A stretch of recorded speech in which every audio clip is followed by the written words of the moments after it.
Our agenda will be public comments, of course. We have 3 tonight. It will be called up in order that we receive it. That's what's first.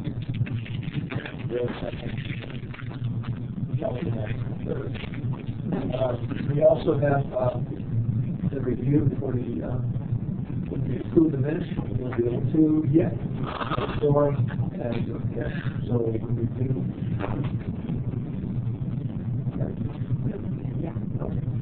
Oh, yeah, I was on the phone. It's still working.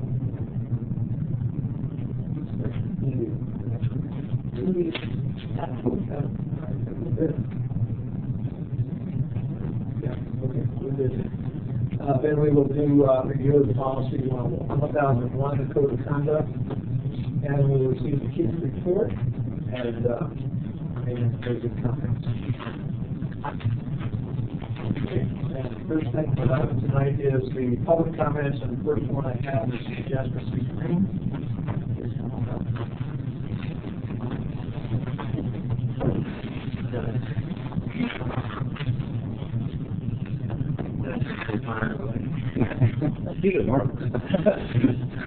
I just want to make a little comment about the code of conduct policy.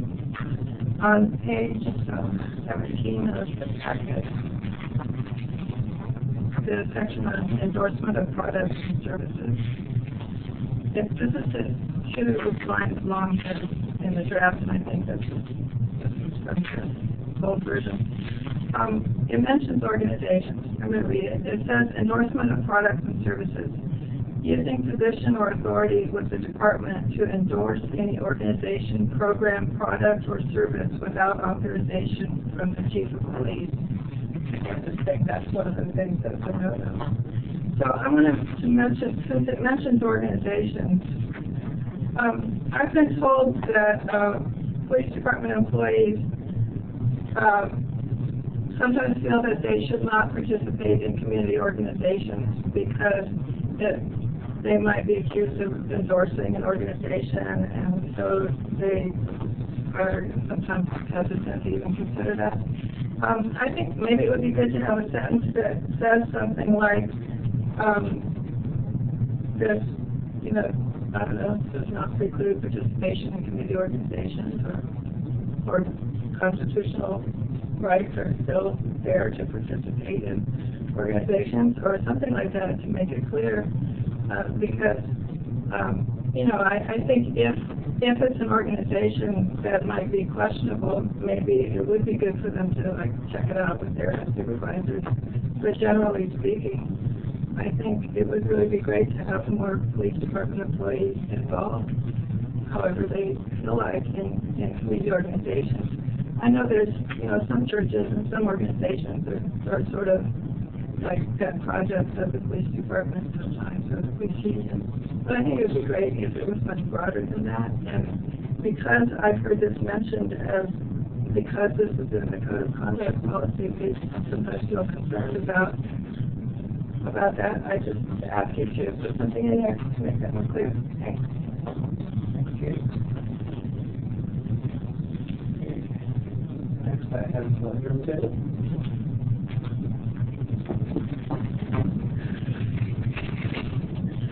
Okay. Lieutenant, you'll see me here until Bob is gone and the censorship rules are repealed. Tonight I will continue talking about the Bob and Tammy show. As I see it, leadership is about service, not control. Bob and Tammy were into control. Bob crossed the line with his censorship rules. My problems with Tamara began during my interview before I was on the commission. She interrupted Tim to scold him regarding questions he could or could not ask. Tim replied he would ask whatever questions he wanted. Terry, who's not here tonight, was interviewed twice.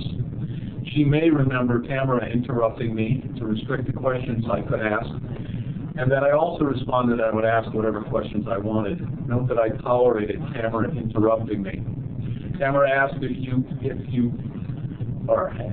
Terry had planning or management experience. I then asked if she raised kids. She said yes. I replied that raising kids counts as planning and supervision. When I talked about homelessness during the Commissioner's 3-minute opening remarks, both the opening and closing comments were removed from the agenda for a few months.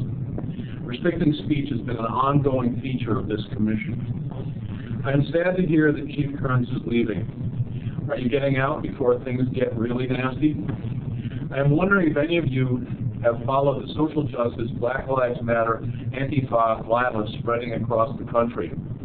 We will see it here soon. Have you followed the girl getting punched and then lying about it thing, along with the other violence at Berkeley this past weekend? While much of the media painted her as a victim and a hero, she came to the event with a backpack full of beer bottles and was throwing them. That's why she got punched. On her $45,000 GoFundMe campaign video, she detailed how violent Trump supporters brutally beat her face multiple times. Yet on that video made the following day, she shows not one single bruise. The problem is fake news manufacturing fake narratives. The extremists on the left are increasingly violent as they disrupt speakers they don't like. They label anyone who disagrees with them as a Nazi. This is why they see Nazis everywhere they look. Has anyone we know interfered with free speech? You guessed it. Our man Bob, who normally leaves the room, because I will not go away in shame following his vicious attack. Thank you. Next we have Kelly Ann Stiles.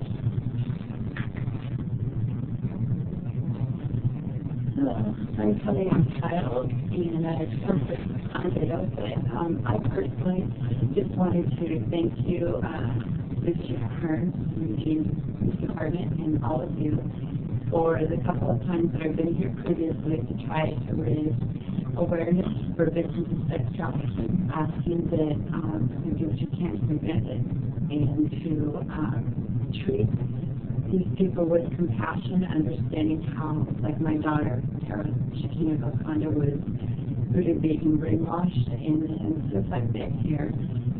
She was listed in the Eugene Register Guard in October of 2016 as one of the 10 prostitutes arrested and cited. So I currently don't know where she is, dead or alive, but I'm the Later Lane County Task Force Against Human Trafficking, partners with Hope Branch Ministries, and then also 9538 initiative to reduce child abuse because of what's happened. I'm just asking all of you continue to do what you can, and thanking you, Police Chief Kearns, for what you have done to try to prevent the sex trafficking and trying to help people understand how prevalent it is and how it damages and destroys families. And that I'm not going to stop trying to raise awareness for my daughter and stand up for her, like she stood up for me against the traffickers when they tried to get her to brutalize me, and she refused. So I just thank all of you, and I hope we have another good police chief. I don't know who it's going to be, but I'm sure we'll get another good one. So thank you for your time and your service, and God bless all of you for what you're trying to do to make Eugene a better place. Thank you. Okay, that ends the portion of public comments, and now we'll move to the Commissioner's House. Anybody would like to start?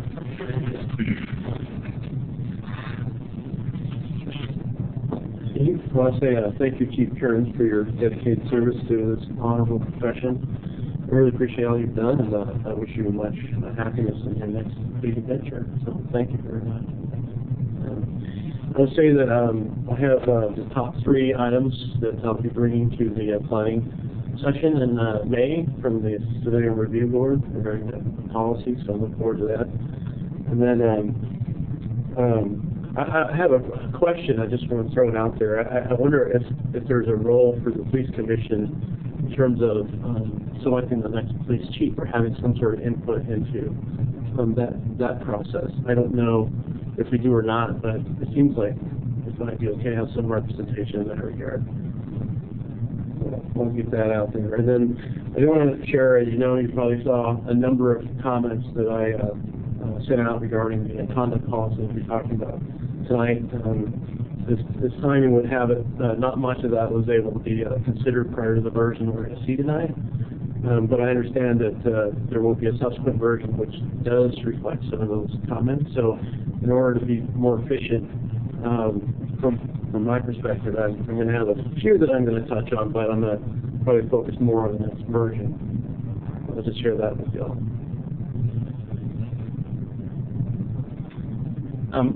I just wanted to say a couple things. Jessica, I hear your concerns. It's one we have in the military a lot, too, where fortunately the rules are spelled out a little better. I know a lot of police officers do participate, but I am concerned as well. So I hope there will be, if not an amendment to the policy, at least folks will be made aware that they shouldn't dampen their participation in civic enterprises that don't directly impact their duties, obviously. But, Ms. Files, I wanted to bring to your attention, I just happened to be up in Salem, and I heard the testimony on House Bill 2793, which is going to, I don't know if it's going to pass this session, but it has some important technical fixes and stuff regarding sex trafficking and John's programs. So I think that's a promising approach. You might want to look into it. Sure. And then the police chief hiring thing as well. I do hopefully be able to play an advisory role. I understand there's sort of a separation of powers issue. I don't think anybody's saying that, we're going to sit as the hiring committee or anything like that. But it would be good if we at least identified some, issues, traits, experiences that we think the next police chief should have. And if desired, having a representative from this or the CRP to sit in an advisory role on the hiring committee to help inform the process. That's all I have. Thank you. Yeah, I want to echo what Steve has said. You're going to do this, and I know that personal relationships that have been developed that you've had with me and other people in the community are going to be lost and missed. So, and also, it would be nice to have some kind of idea of who will be coming into the position, as my other co-commissioners have mentioned. We have a lot invested in this as well. So, I'd like to thank you for your service and your support to the commission, as well as me on the budget committee and the budget late the last couple of years as well. You definitely will be missed, and I think that a lot of the policies and things will remain in place, and sort of long after your legacy. So thank you. When it comes to the policy reviews that we do, I've noticed that we talk about these, we look at them, but we don't really have any context of how they've performed in the past unless we ask those questions. I just wonder if there's anything in the reading that we could add to as we go into a policy review, maybe what are some of the issues that we see around this. And the CRP meeting that we had a few months ago reminded me of kind of like Officer A, Officer B, to Z, and that's resulted in you just kind of see how an incident like that started and ended, and not all of our policies are code of conduct type of thing. Sometimes it could be the civil disobedience policy that we recently reviewed, and that we had some activity over the last few months. What were the after action? What did we learn from that? Could that be incorporated into a packet that we could read? And that way you have some kind of background and say, this is a problem area, or is this a policy that just needs to be reviewed and updated? I think that would be helpful. Just want to congratulate the chief on the job and tell you that I, from the beginning, felt supported by you as a volunteer with my idea. Thank you. I'd like to add my congratulations. Thanks to the very proactive in the community, and obviously in touch with many aspects of the chief job. It's not an easy one, very difficult to get in also our community and try to come with some sort of policy that ends up being okay for everybody. Very difficult job. Okay, we're going to move on to make a motion to table the minutes until the next meeting. Check in. Check in in case of like. Oh, Edward, are you on the phone? Hello, Edward. Phone on mute. Am I on mute now? You're on Yeah. screen. Okay. I'll pass on your comments. Thank you. Thank you, Edward.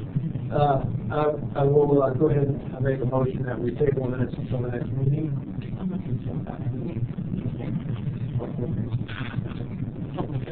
Okay, so later in the meeting. So, well, I'll just look down the agenda. Okay, of course, in the next issue is the code of conduct policy, so I'll ask Williams to come on and compile. Come on up and do it, please.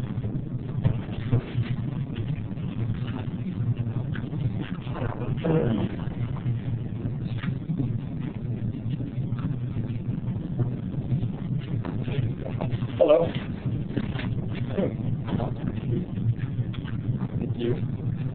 So we discussed tonight by perhaps you could highlight the issues. There are obviously a lot of changes, and I appreciate the fact that Twitter provided us with a clear copy as well as the graph, so we can see where the changes were made, and then if you want to not have to wade through all the changes, you can look at the clear policy and see what we ended up with here.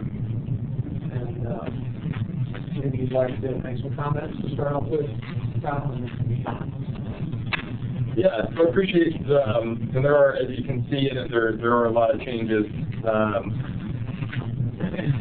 and those come from a combination of just ongoing reviews, as we have a pretty significant period of time since we last talked about it, as well as in that last meeting I talked about there were suggestions and comments made by the unions that we were considering and we were going to integrate. So that's where these that's where a lot of these changes come from, or some of those things. Given that I'm assuming everybody's taken a good look through it already, and because a lot of the changes are, this is a lot of little things kind of all over the place. I will probably tend to just work off of the clean copy and go section by section. I'll have both here so that I can see them both. And then I'll take notes and make clarifications or explain to the reviewers what you guys think about with that sort of situation.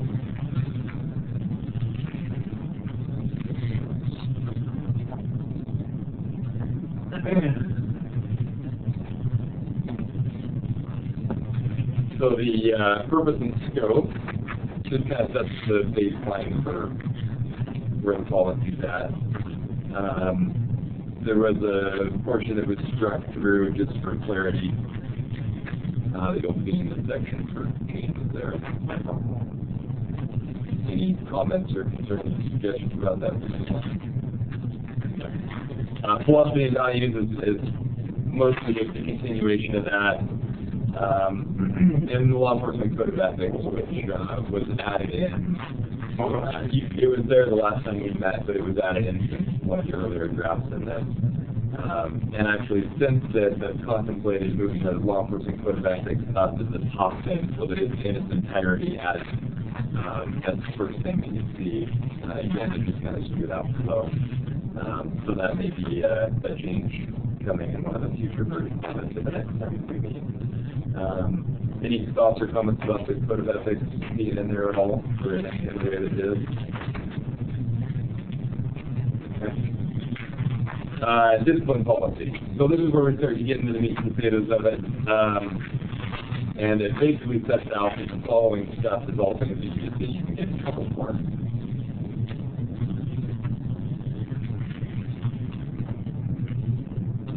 Then we list professional standards. This section is essentially trying to set some specific things that are worked as a catch-all for, there's 10 million things that somebody can do to get in trouble, and we can't have a policy that says every single one of those. And so while these were, the thought process is that they're guiding principles, they're also standards that must be adhered to. But generic enough that hopefully they can be used to try to mop up the loose ends so that we don't have a 345-page long policy. So judgment, professionalism, integrity, and truthfulness. And those are, this is under a guideline, but they're probably going to find another location under discipline or the conduct portion. So And the next generation of what I see with this, the truthfulness is actually extracted out of that section, and it's put down under 1001.5 as its own section there, and then it's expanded greatly. I actually put that language from the Portland Police Bureau's policy, and then the 3, integrity is defined out a little bit better. Actually, no, that did make it into this one, so I take that back. I'm trying to keep track of multiple versions of the evolving process here. So yeah, we smoothed out integrity, and then judgment, professionalism, and integrity, I believe that the next version that you'll see will be the only 3 to that. Truthfulness will be under 1001.5 as its own conduct and may result in discipline. Is that what you're getting at? So then, I guess, is it okay to have? I mean, Yeah, I have nobody else in queue. Okay. So I would think that the judgment and professionalism and integrity, along with truthfulness, should find their way under 1001 under the conduct section, and not because up here it's just a guideline. Well, in that language, I would agree that guiding principles probably doesn't set the standard to show people that this is something that you can get in trouble for. Yeah. And so that language is likely to be modified to be, these are standards that are required at all times of all employees, or something along those lines that makes that firmer so that it's more clear. Okay, so if they violated, there would be an accountability piece if they didn't observe the judgment and professionalism. Yeah. Okay. And the language is tightened up to make it more clear that those are things that you can still get in trouble for and that they are overarching. You must follow these basic standards at all times. I think it's good. I don't think is what I have in there. In lieu of, you must follow the below guiding principles. You know what I typing that out. What's that? You said you didn't think you had it. It is in there. That's what you think. You must follow all of it. Yeah, it currently says you must follow the below guiding principles in all that you do. Right. And that's been modified to state you must follow these basic standards at all times. So this is a more firm language that it's not like, well, you can do these should guide your decisions. Your decisions have to be based off of these. And so we're going for a more firm feeling to that. My point was just for clarity is, I mean, here under 1001.5 I suppose that is, which is conduct that may result in discipline, but if judgment and professionalism and integrity is not under the section, then one would argue I can't be disciplined if I don't follow these because it's not listed out as something that's discipline. So that's my point. It should be something that we don't adhere to, so there could be consequences. And I think that's what, in my understanding, right, that's what the intention is. Yeah, anything in any policy, if you violate it or you do it wrong, you can get in trouble for. I guess the title for that was already there, and that's essentially just kicking off where we get to the laundry list of the specific behaviors and activities. Whereas anything, you violate the code of ethics, and you can get in trouble for it. So while it does, I see where there could be some lack of clarity there. The reality is that I would say that everybody knows that if you violate anything in here, you run the risk of getting in trouble for it. So maybe there's some reworking that conduct that may result in discipline and a different way of titling that so it doesn't create some ambiguity there. But I don't think anybody's going to look at 1001.4 and think that I can violate one of those and not get in trouble for it either. By just the way that our policies are understood by our personnel and the way these documents are understood. Yeah, I mean,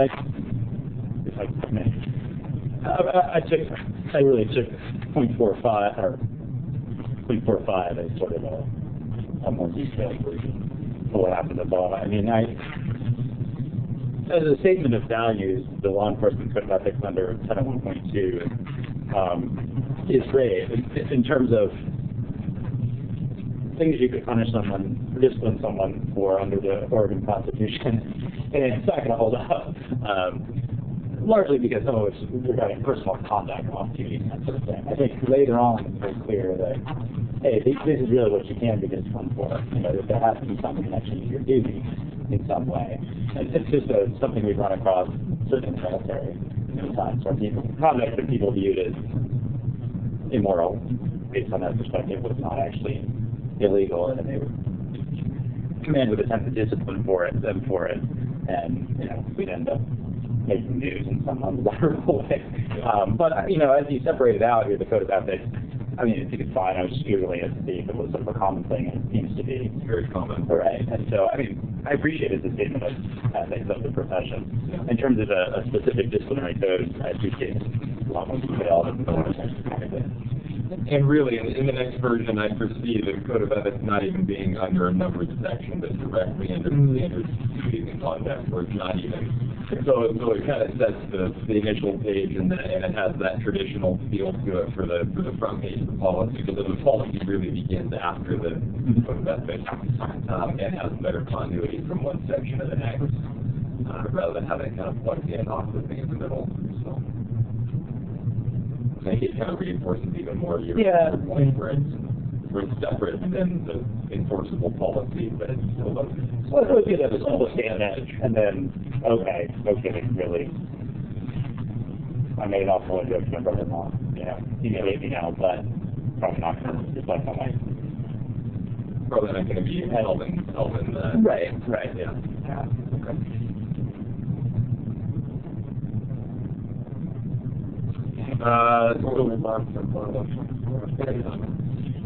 So this truthfulness policy right now, the current policy says that an employee can't be, I think it's intentionally or negligently untruthful. Is that about right? It says anyway, the threshold for violating the policy is very low. It can be, what's your favorite color? Yellow, no, blue. You may have been untruthful.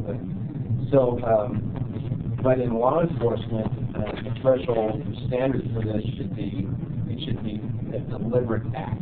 When a person is found to have violated this, it should be a deliberate act. So the way it reads now, and this is just for your consideration, and obviously when I finalize this, I'll read exactly the way I feel is best, but I don't think it ought to have complete and accurate in there, because people make mistakes in reports. Someone who's deliberately untruthful should probably be terminated if that's proven.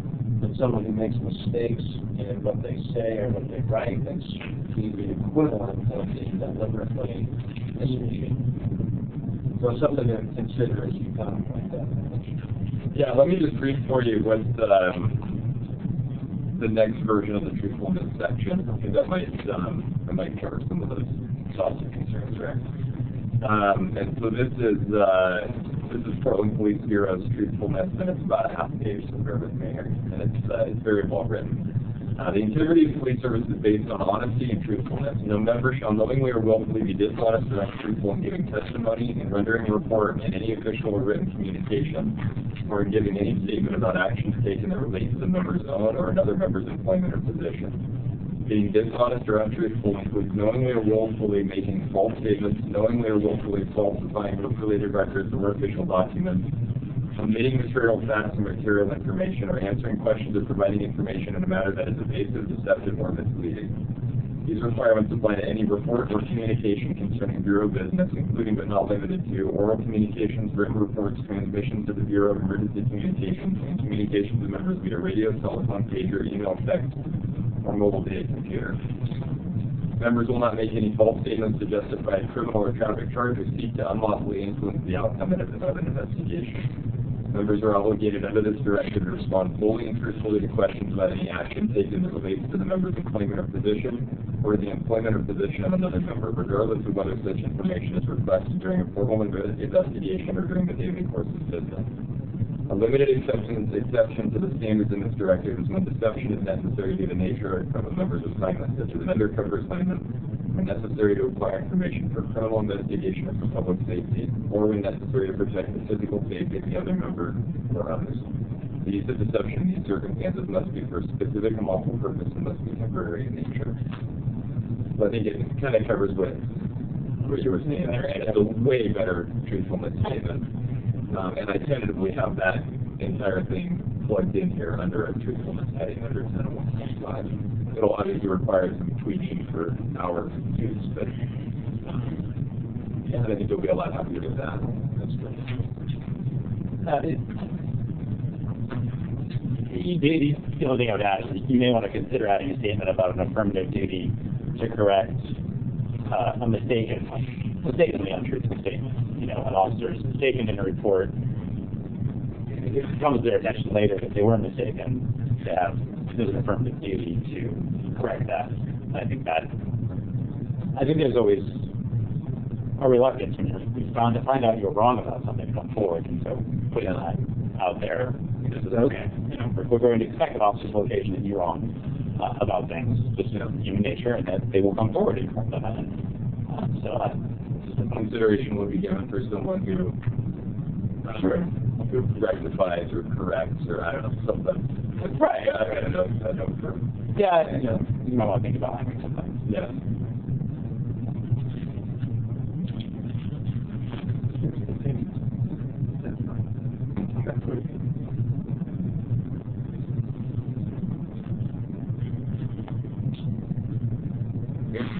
Second.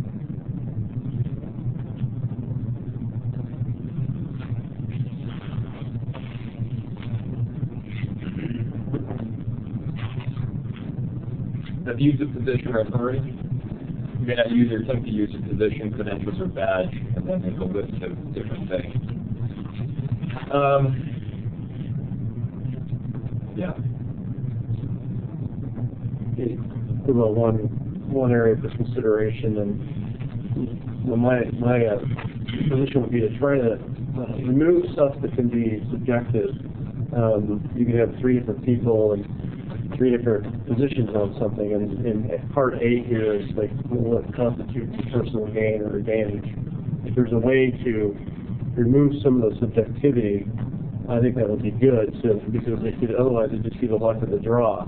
You come up under this section, and one supervisor says no, then I consider that a personal gain, and another one says no, I don't. And so I don't necessarily have a solution to that, but I think it ought to be a consideration. Is there a way to remove some of the subjectivity?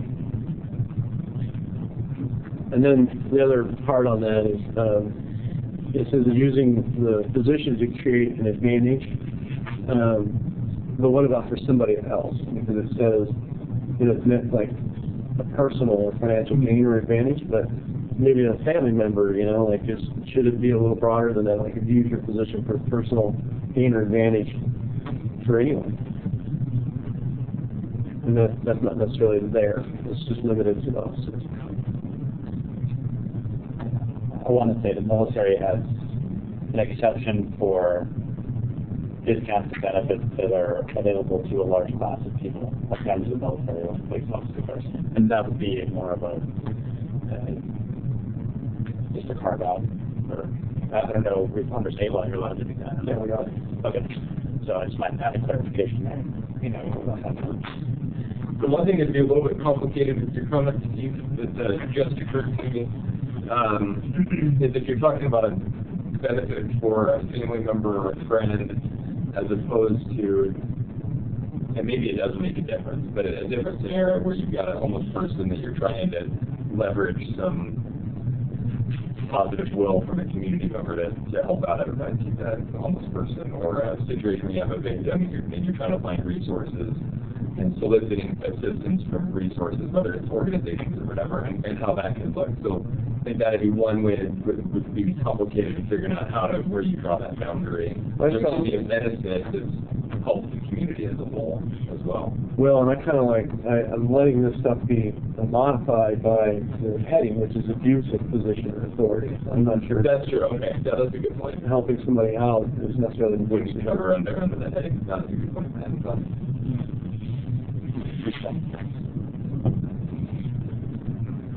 Okay. Adherence to laws and department policy.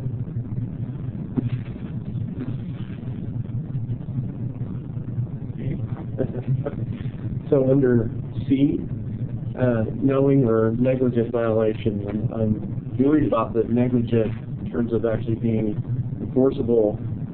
It's kind of a low bar and kind of could be a trap. And so I kind of was thinking knowing is higher, and knowing would necessarily be included in negligence. If you have negligent, you don't even need knowing, but I'm wondering if you should be a higher bar, like knowing or shall not violate, for example. The negligent it seems problematic for me.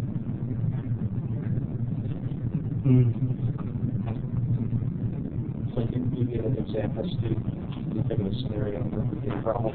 Well, so if we just talked about the report, for example, somebody might not have, they might have made an error, and there was negligence, like absent-mindedness or something like that. Should we really, should they be disciplined for that versus they knowingly wrote something that was wrong? So I mean, it's a lower threshold for discipline when it could be unintentional, but like negligence. Not all negligence should be disciplined. It's a mistake, in other words, a mistake versus doing something intentionally. So this, the reason the truthfulness was important is because that's the nuclear bomb in somebody's world, this career. But whether or not a person is writing complete reports, an employee's writing complete reports, that could be coached, or they would be violating a policy, but it doesn't mean they'd be terminated or suspended. Their discipline could be training. So, I mean, the reason I think it's important to have a word like negligent in there is because everybody should know all the policies. So another scenario would be that someone has a take-home car and they let their kids use it to go to the grocery store and their soccer games. Not because they didn't know that there was a policy that forbids that kind of thing. So that kind of negligence shouldn't be permitted. Yeah, I think it's a clarification you made that I think is important. That just because there's a violation of this doesn't mean there's misconduct involved. So these are the rule book, but how we respond to that is an IA process or a performance or department process to determine where that lines up and how it's dealt with.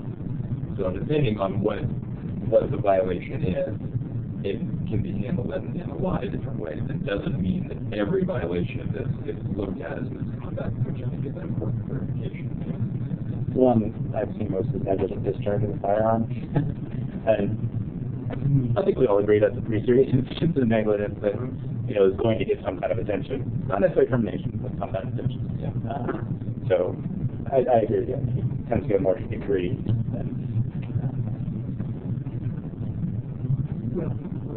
I have a question about B. Okay. I guess what bothers me is the sentence fragment at the end of it. Partly because I don't know what to think of, and partly because I don't like sentence fragments. It's kind of a funny sentence. It was tacked on at the last minute. Well, so what should we think, or what should I think of as a possible example that this would? Are you talking about more contact where you were acting in a capacity as a police officer? Yeah. So this happened a number of years ago. There was a group of officers that were on an RV road trip, weekend trip, and they're parked in a parking lot, and they're hanging out, doing a little R&R, and they hear sirens. The sirens are coming, and the sirens are coming, and then a lone police officer is in a vehicle chase with a car that stops in the parking lot 30 yards off from where their RV was parked. And the lone officer is out there with his gun out, yelling at the guy to give him directions. And the lone officer doesn't have any other cover coming. There aren't any other sirens, there isn't anything else happening. So they all jumped to, ran out, said, "Hey, we're all cops from Oregon, do you want a hand?" And he said, "Heck yeah, I do." And so they acted in an official capacity as a police officer in a unique circumstance. So that sort of behavior, or that sort of an incident, they need to tell their supervisors, they need to report that to the department. So it'll work out smooth enough. Yeah, as long as it's a little wonky. Yeah. That was a Thursday afternoon or Friday. Actually, I think it was a Friday morning edition as I was doing a final cross check on things. Yeah. Okay.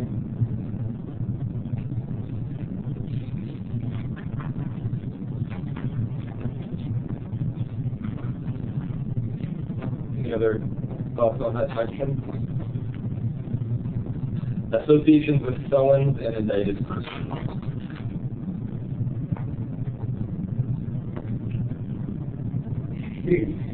So just for consideration, the word serious is subjective as well. So like your definition of serious is fine. If there's a way to reduce some of the subjectivity. I mean, you could say certain types of felonies are serious, certain types may not be serious. I don't know if there's an easy way to like remove some of that subjectivity, but if there was, then you would get consistency among the supervisors that have to hold people accountable for this. Anybody have a suggestion? I think policies I remember was association with known felons, and everything was defined as a person who was a convicted felon, was committed felony, was an active criminal felon. And so the word felon eliminates knowing somebody who got a traffic ticket.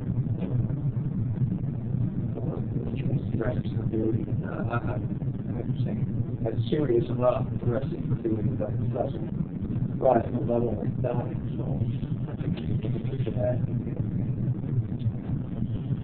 There are some high-level misdemeanor crimes, though, that are pretty terrible things that we probably don't want our police officers associating with people who are engaging in. And that's the hard thing. And there are some felonies. There's an assault one that could be a cut on the arm with a knife that rises to the level of an assault one. And yet you have an assault one that could darn near be an attempted murder. It's complicated. It's hard. And for felonies, do you put a timeline, or is it anybody that's ever been convicted as a felon, or is there a timeline that you? And these are all things that I've sat in my office and stared and looked at the writing and thought, what is reasonable?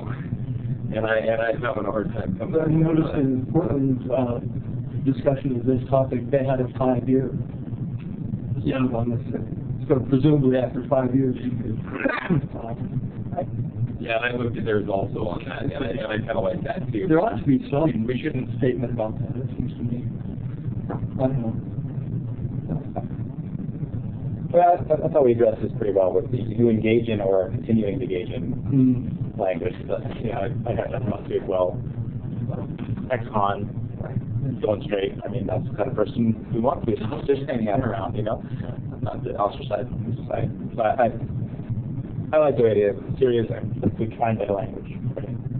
I put myself on second to just add one thing, and that is that this originally should have been made to prevent police officers from hanging with people who are notorious in the community. And that usually in the serial felonies with burglars, thieves, robbers, whatever, that commit continuing crimes in the community, and that you might be considered to be associated with, and therefore held in much regard by the community members.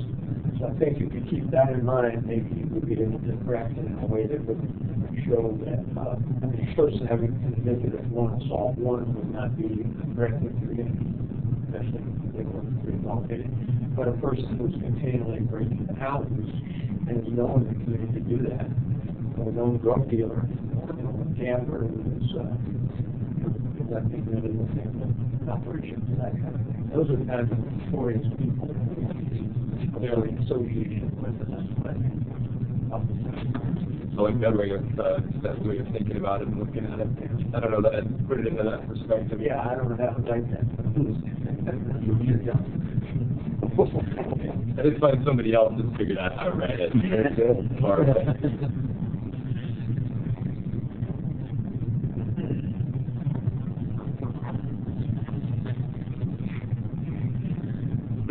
Attendance. Seems pretty simple.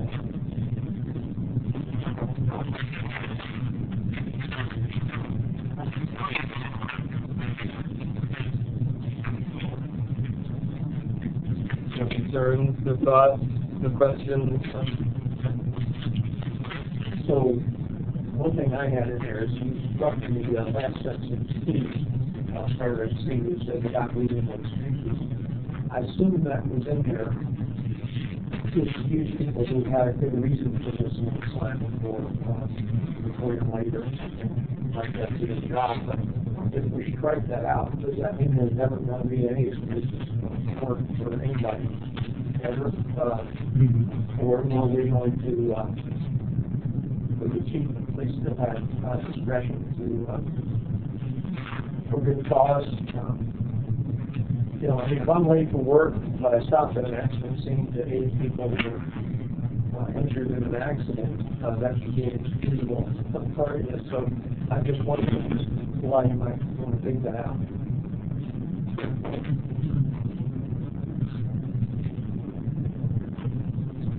So that would have been removed in an earlier invite.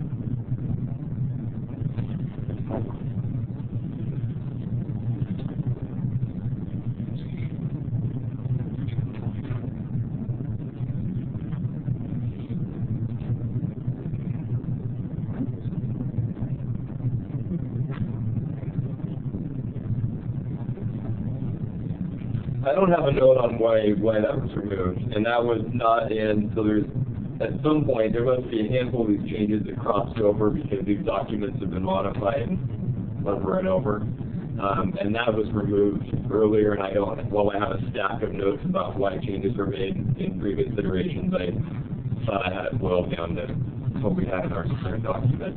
So that's been that way for a while. I don't have a clear answer without digging back in and seeing why that was done. That's okay, we didn't mind. I just wanted to make you aware of it. Yeah, I'll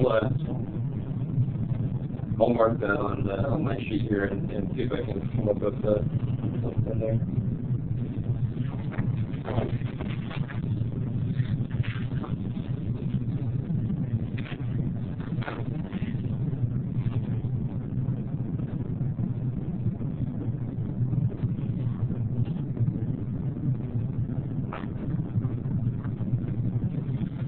Anything else for attendance section? Brides, gratuity, and payment. And then this section really goes, kind of complements and goes along with abuse of authority, the abuse of position of authority. And so in the next version, I've got those two side by side because they kind of flow one in the next, and yet they're separate enough that having them separated out, I didn't combine them completely because they really do have a different, they talk about different things in a different way, but they are similar. So those are put together in order to smooth the flow.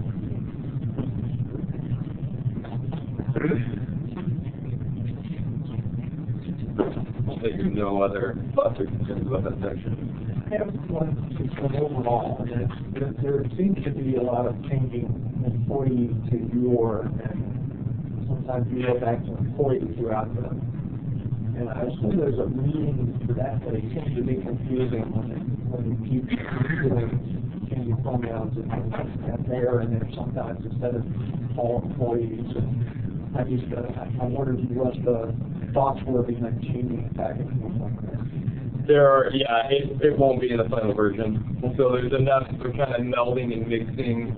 And I've gone back and forth on which way. We've had discussions about keeping this as a you so that it speaks to the employee in general. Policy-wise, we've gone to speaking more neutrally. And speaking of employees or officers, if it's specific to officers. And I've gone back and forth on which way to take this one, and so I haven't gone through to formalize that direction yet.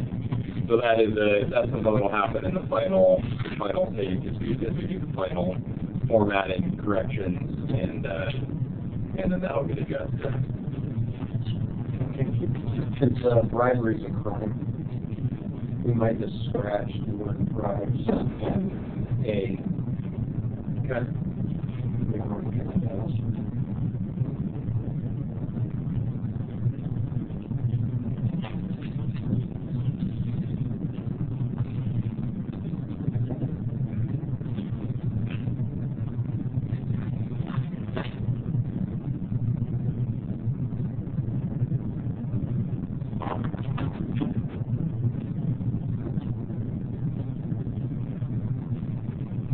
Is there any commission input on how you guys would prefer to see it written in what form? Because there really isn't a right answer. And we've had policies that have gone both directions.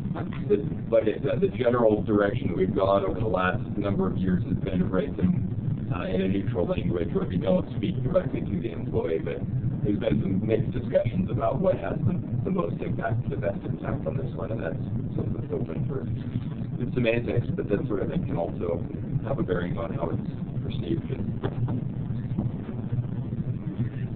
It strikes me from a employee code of conduct that disciplinary proceeding, removing personal communicating with an employee. It's easier step to get to a disciplinary conversation as well. It's very black and white, and it's interpersonal. It's about behavior and not an individual.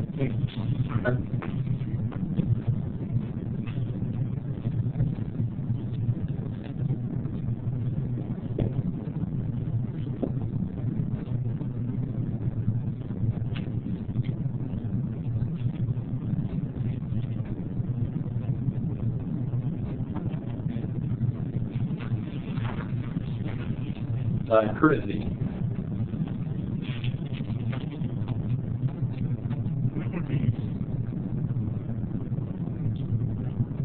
This is a section that in the next version will have, will probably be a fair amount of different.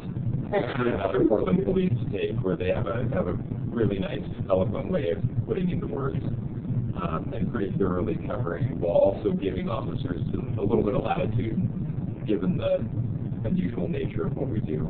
So I'm hoping that we'll have a little different version of that to get into. I think it's an improved version next time.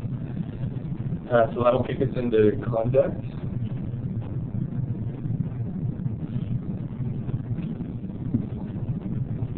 So G, I just pointed out that it overlaps a little bit with abusive position, and then it's got another subjective component that could lead to argument and maybe self-enforce. It's like malicious purpose, and we can argue about what would rise to the level of maliciousness, and it might be different levels for different people. So it would be another one I'd suggest that if we can define otherwise narrow, that would probably be helpful. And like I said, and it does, some of that does overlap with the abusive position. I don't know if we might want to take that into consideration, because it talks about personal gain as well, which is in the abusive position section.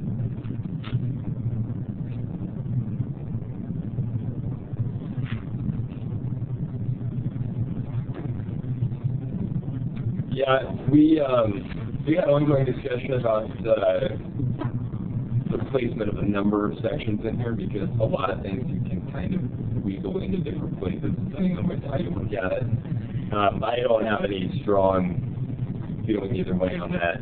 The one thing, when you read the abusive position or authority, the general feeling of each of those, or the way that they're written, or kind of what they're focusing on, feels different to me, which is why we left that in the conduct section. But again, I don't have any strong threat or any others. We'll look at that again. Well, I just got to ask about C, because it looked like welcome solicitation was okay. Yeah, so that section has we've gotten that smoothed out a little bit also. Okay.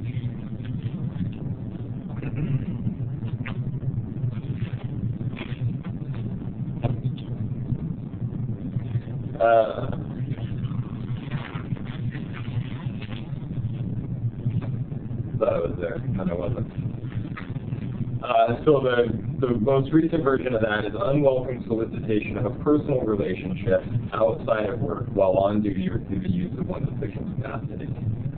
And so, we've had some rounding conversations about that. Obviously, there's nothing acceptable about soliciting a sexual relationship while you're on work, and why sexual was left in there and didn't peg anybody beyond me. Once the light bulb dinged, it was like, how did that pass any filter on our policy reading? I don't know.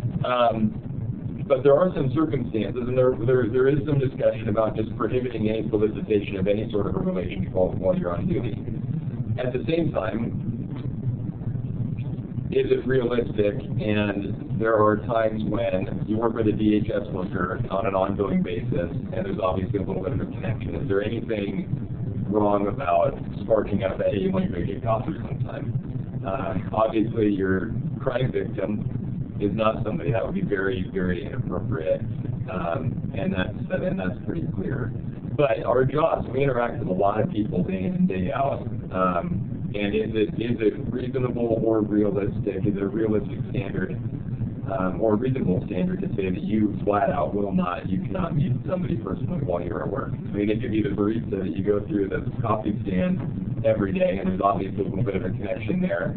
And as long as it's not creepy, overbearing, stalking, harassing, and you exchange phone numbers, is that unreasonable or inappropriate behavior? And my argument is that I don't think it is inappropriate or unreasonable.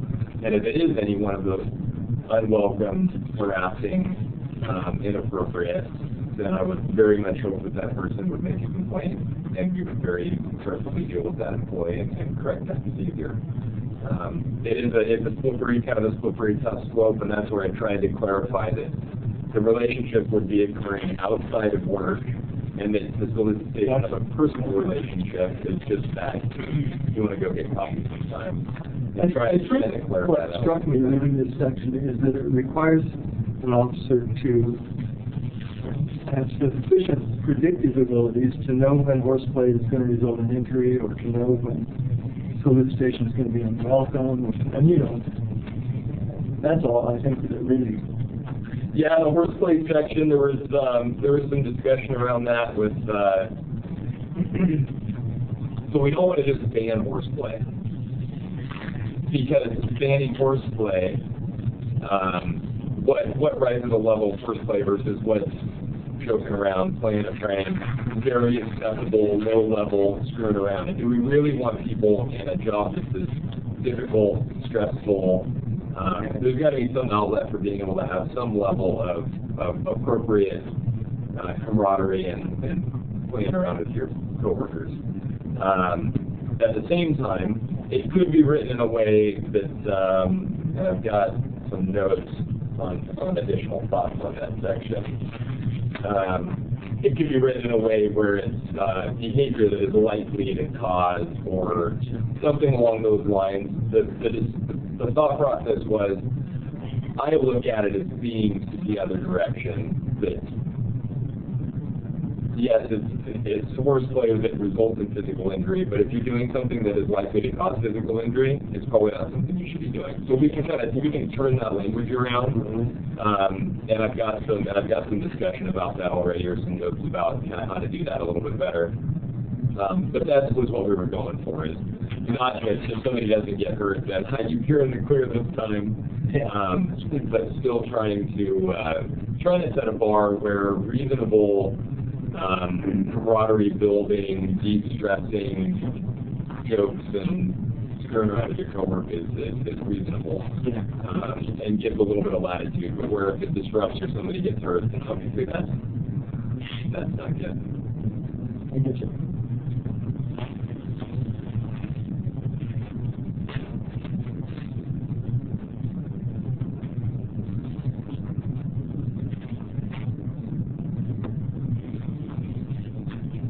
Anything else in the comment section?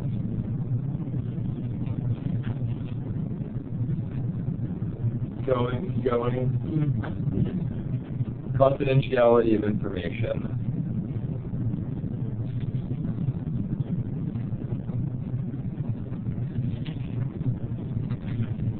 Conflict of interest. So typically, conflict of interest applied in financial gains, and more broadly applied than just to the direct individual, but to folks who are immediately related to that individual. I noticed with this, obviously, this is not a financial conflict of interest, but the only place where the individual appears to have a conflict of interest is if it is their own benefit rather than immediate family members, so they could potentially, unless there are other places within this policy, the primary investigator or involved in the investigation where an immediate family member was a victim of a crime. This is the way that I read that, and to me that doesn't strike me like where we're trying to go with the policy. I'm not clear on that. Can you say that in a way? Sure. So I guess maybe I'm misreading this, but the example given in sub A here is example serving as primary investigator in a crime for which the officer is also the victim. And that's the only place where there is any kind of definition of where your investigatory role as a police officer and your relationship to the crime or the victim of the crime is a cause for conflict of interest. So it's kind of broadly defined that it creates a conflict of interest or a perception of conflict of interest, but it doesn't define any type of scenario where that might be the case. For instance, if a family member or an immediate family member is a victim of a crime or subject of an investigation. So I'm not sure if we want that level of specificity, but it just rose to my attention. Sure. And I'm not 100% sure that I follow it also, but are you saying like adding another example, just adding another example or two of what that might look like? Is there that could be creating language specifically or what the intent of the language is, or just that example puts you on a track that seems too narrow? Well, there's not a specific definition of what constitutes a conflict of interest. So it says that if you engage in enforcement, investigation, or administrative functions that create a conflict of interest or perceived conflict of interest, that's a violation of the policy. But what constitutes a conflict of interest in this case? Because that's where it's unclear to me. And so if I were being disciplined for committing a conflict of interest, my point of reference is only this policy, and my justification would be, well, there's no definition of what constitutes a conflict of interest. And so whether that's personal financial benefit, or, a personal relationship with the victim of crime or immediate relationship, it feels like there could be room for greater definition of what a conflict of interest actually is, or could be perceived to be. I have a question in regards to that.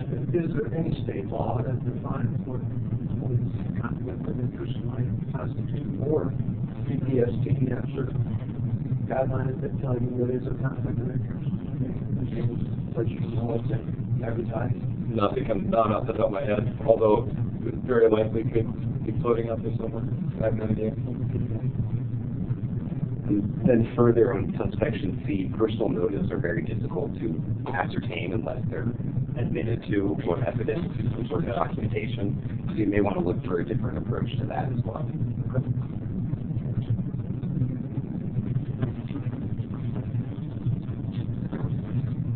I'm sure you wish I had stayed on the phone.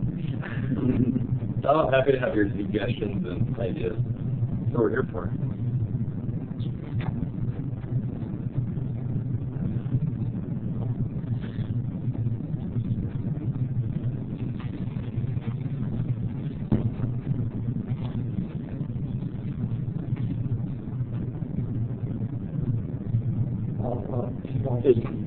There's a definition under ORS 244.02, which just want to take a look at it and define conflict of interest.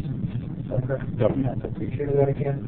It's Oregon Revised Statute Section 244.020. It defines actual conflict of interest and potential conflict of interest. Is that government in general, or is that law enforcement directly? It's government has it, so it's used as an official Often for personal financial.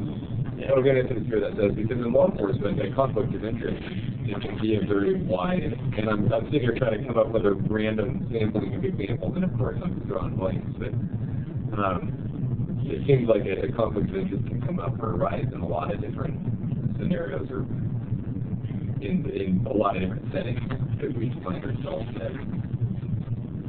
Although I'm not coming up with any examples, so it's not very helpful for you. Well, your adult son's competing for a police officer position, and you were on the selection committee.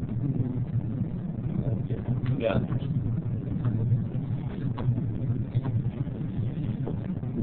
So that's even outside of the enforcement realm of just how broad that, thank you, Chief, for helping me out there.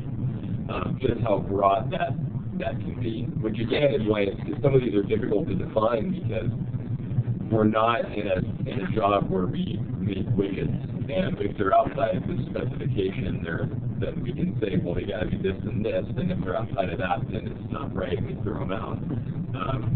We're dealing with people, so this is all about people, and people are very creative beings in what they do and how they do it. So I'll take a look and see if I can come up with.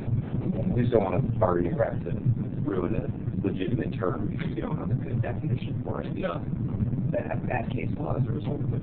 Yeah, definitely. I guess I have a question on the perceived part of the conflict of interest, because I think the definition we just read to actual conflict or potential, and now we're talking perceived here. So you could be punished for perceived conflict of interest, even though you didn't really have a conflict of interest. Is that what it's saying?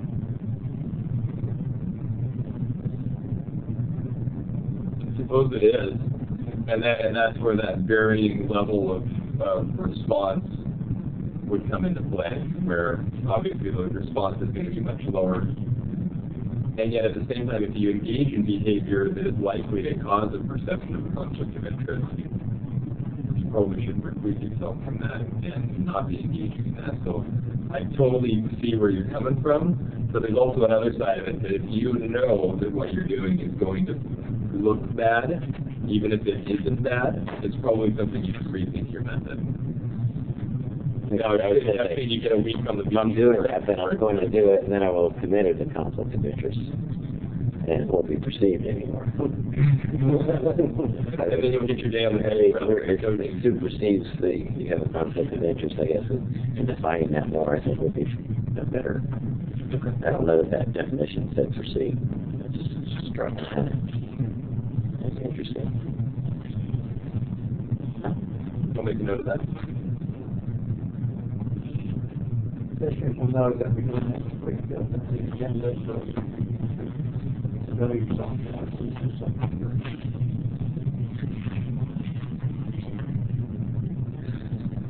Do we have anybody else on that list of that deep review?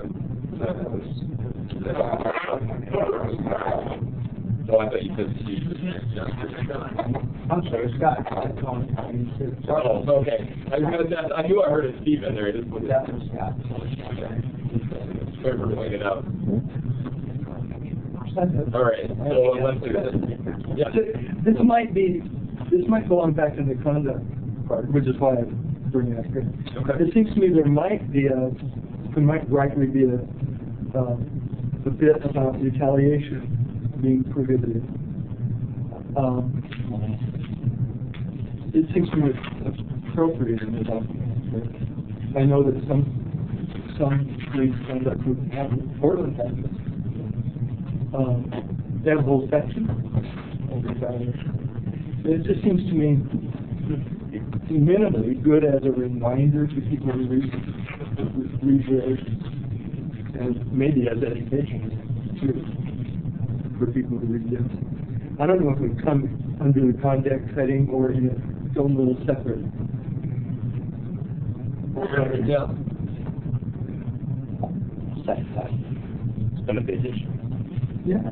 A surprising number of people don't see anything wrong with punishing people who complain about legitimate issues. Not anybody in this room, just saying. I'll make note of that. I'll take a look at that. Okay. Yeah. Do you know and enforce laws?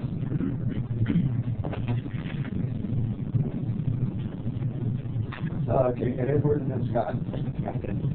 So I noticed that we added federal, which makes sense, although the one question I would have is that we have a conflict here in Oregon between state and federal law, particularly on marijuana possession, consumption, and sale.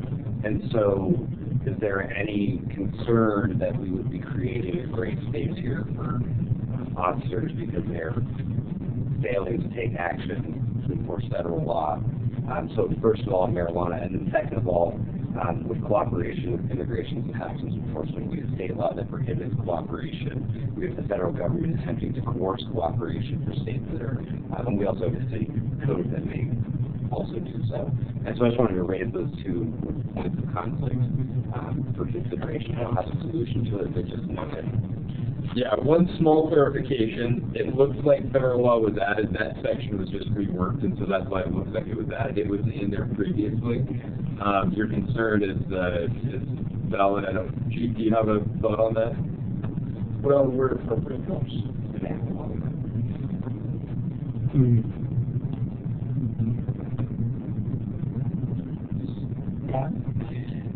5.10, and then going on B, and then going down to 5.12, A and B. All blend together for me. Okay, so The unwillingness, inability, or failure to take appropriate action required by government policy practice. and then Which one? And then A, shirking from danger or responsibility to act within a situation requiring, and then failure to aid, assist, or protect fellow officers from false duty listed as incapacitated. Those all three seem very close. I don't know if they... What was it now? We have that section. I'm going to talk about Yeah, they 5.1. Yeah, they can relate though to that section. Okay. So, Because one of the headers, duty to know and enforce laws, but it's written in a negative kind of connotation. You could be punished for being unwilling rather than in a positive way of you will. well, unfortunately, the whole policy is kind of written in a negative way. It's written more in the laundry list of what thou shalt not do. Yeah. It was started off that way, and I hated it at first, but I've kind of come around to it, actually. And those are similar, and I guess my view of that is that the unwillingness, inability, or failure to take appropriate action is more of at an administrative level, which is duty to know and enforce the laws. So enforcing the laws, failure to make an arrest when you should make an arrest, failure to, or inability to do something. The shirking from danger, that's where you have two people fighting in the woods, fist fighting, or one's got a knife out, and there's a confrontation that requires police intervention, and you stand 100 yards away watching because you don't do what you're supposed to do. Or there's one person stabbing the other person, and you don't pull out your gun and go run down there and do what you need to do to protect that life because you're afraid, you're unable, you're whatever. That we expect our officers to jump into danger, and shirking from that danger and responsibility is unacceptable. And if you're not willing to do that, you shouldn't be employed by the Eugene. Yeah, I'm not arguing that, but I'm just pointing out that it seems like it's the same thing, unwillingness and regardless. We'll take a look at that, because I had looked at those as a little bit differently, but I see where you're coming from. And I guess I was looking at the 510B as more from an administrative level because of what the title is. But I'll see if there's a way to either clarify that better, or if those can just be combined into one to simplify.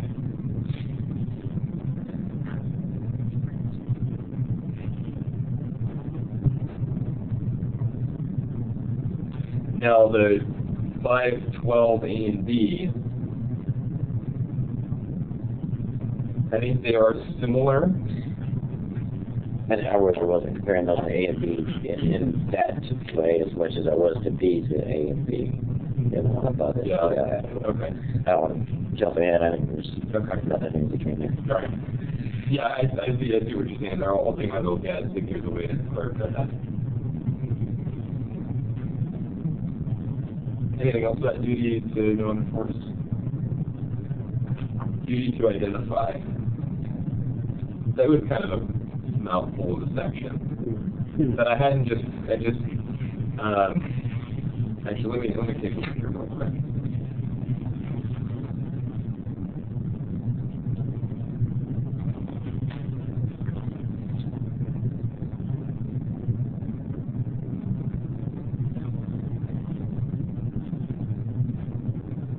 Yeah, that's one that it's going to probably go through another evolution of smoothing and simplifying. And it's probably on its second version, and it probably just needs to be scrapped because it's a lot to say a little bit. So if anybody has anything they'd like to say, I'm happy to hear it, but just so you know, that's going to be dramatically swapped around. Doesn't sound like we have anything, so we'll go on to unsatisfactory performance.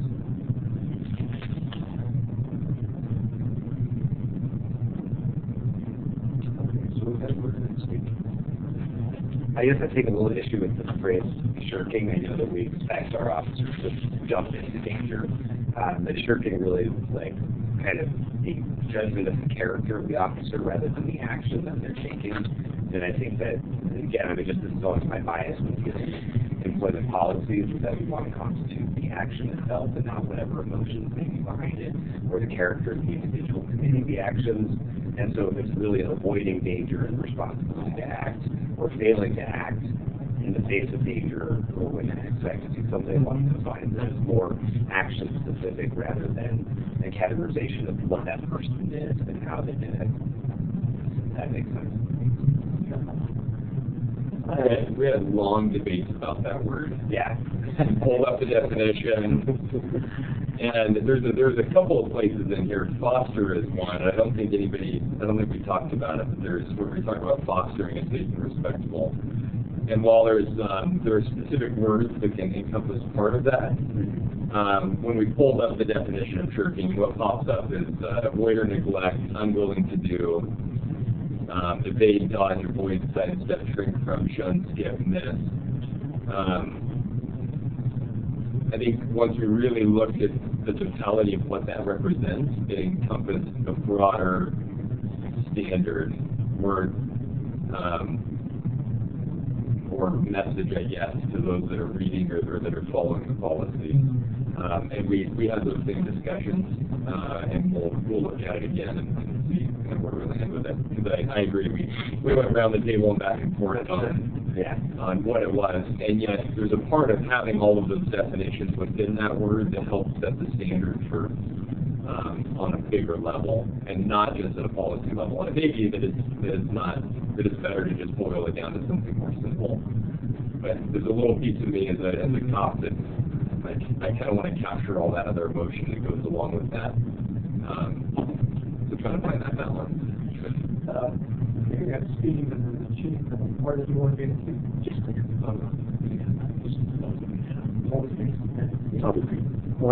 my question's on D, but if we're still on A, I would just defer until we get to D. Well, we're talking about this entire section. I'd rather I think I'd rather wait because I thought Marty is going to have something on my. Yeah, I would just say the unjustified failure to act. When my concern was there are times when a police officer can worsen a situation by intervening at that particular time, and so I guess yes, by saying unjustified, we want to introduce that element of judgment when an officer might find that rather than direct intervention, that de-escalation may be more appropriate, that sort of thing. It's hard. It's a good word, right? Definitely your 25-cent word. But I think the trend is very much more towards, we say arrive, assess, and then act. We want to make sure that we're getting that assessment and justification. And this doesn't preclude somebody from doing that assessment. Yeah. But they need to be there doing the assessment so that they can figure out what the best course of action is and just run it in guns ablaze into whatever's happening. But it's about getting there or being there so that you can take appropriate action. And so absolutely. And maybe that's a clarity that we need to make that we're not talking about just haphazardly running in and doing something. But when the shots fired call is coming out of Valley River Center, that you're driving to Valley River Center with purpose, and you're not lollygagging around or headed to ECU because you have some evidence to lodge because you're afraid of going there. So yeah, you're absolutely right, and it's. I've said this over and over. I like having your guys' opinions because I read it and I know all those things that we're trying to portray or what it means, but it's good to have those perspectives where you don't necessarily see that part of it or it comes across differently. So, but I would also say common sense that is brought to the employee's attention. What's that? I would say comes to the employee's attention instead of is brought to the employee's attention. Okay. Not just to make it clear that it doesn't have to be a certain party. Saying, oh, what's that?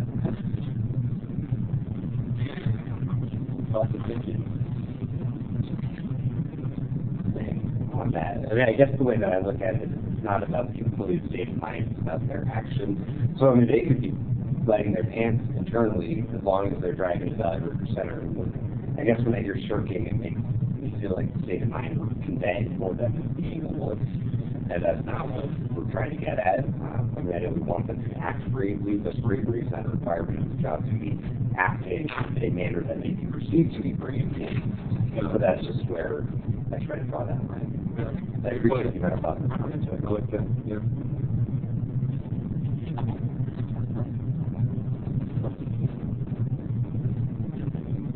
You need to work about A? So the question I have for you is, what's the bright line for the word requiring? Sorry, do you want to say?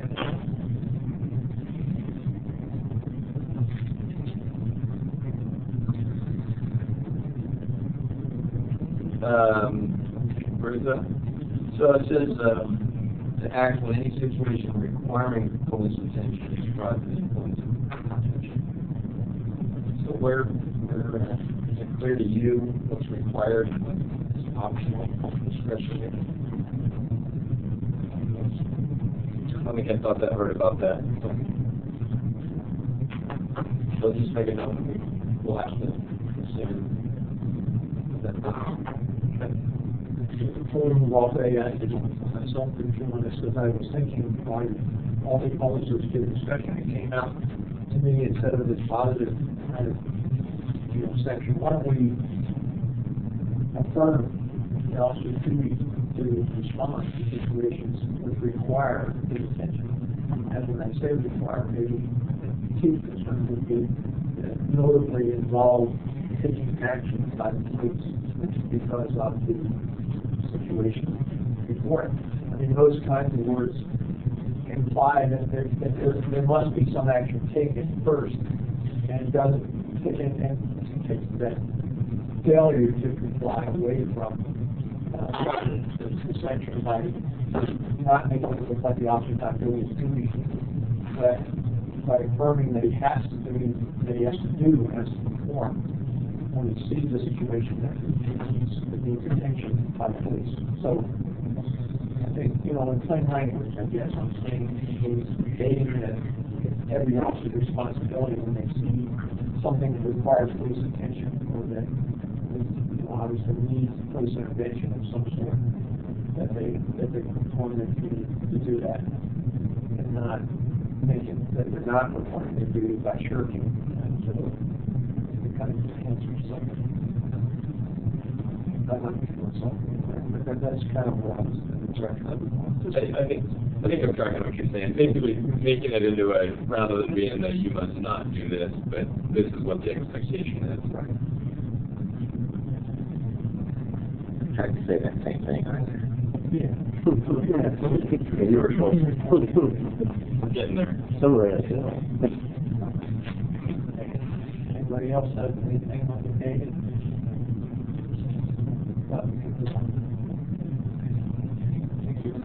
So then, under D, this, the words inefficiency, incompetence, poor performance. I think it's easier to find what incompetence is if it's measured against the job description. But the inefficiency and the poor performance seem a little more subjective to me. And I can just see again where different people similarly situated could be treated differently, depending on who the supervisor is or who the person doing the designing is. And so if there's a way that bring some clarity to that and narrow the subjectiveness, that'd be my recommendation.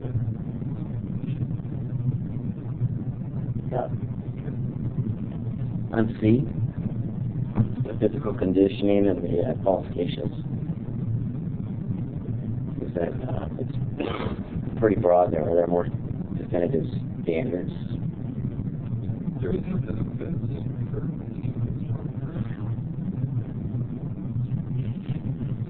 So how would you? No physical fitness. No ongoing physical fitness testing. I'm sorry, yes, that's what I was trying to say. There's ongoing testing.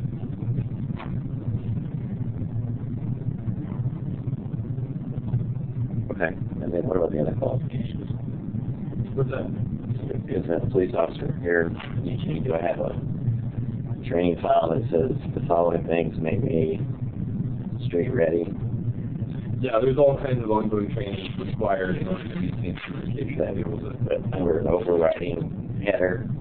I would say the Department of Public Safety Standards and Training has a list of things that are ongoing training needs and certification needs, and departmentally we have our standards as well, like firearms for one. And then our firearms policy talks about what happens if you don't qualify, meet that qualification and how that works. How do you measure the physical condition? That's a great question. If you're going to punish somebody according to this, how would you do that? If it's within sufficient to see if they perform law enforcement goes into play.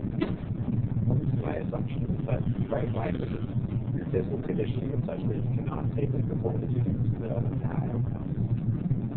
I think this is another one of those issues where, it's under unsatisfactory performance. So if a police officer can't get control of the situation and arrest the subject, maybe that they're having to arrest, and because of their strength or inability to do it, I would assume that could be construed as unsatisfactory performance, which really is, as you said, subjective, because you're ending up, well, maybe this guy's just stronger, this guy's much more good, he works every day, he's really just stronger. And so when you're weighing one against the other, maybe it doesn't need to be an unsatisfactory one.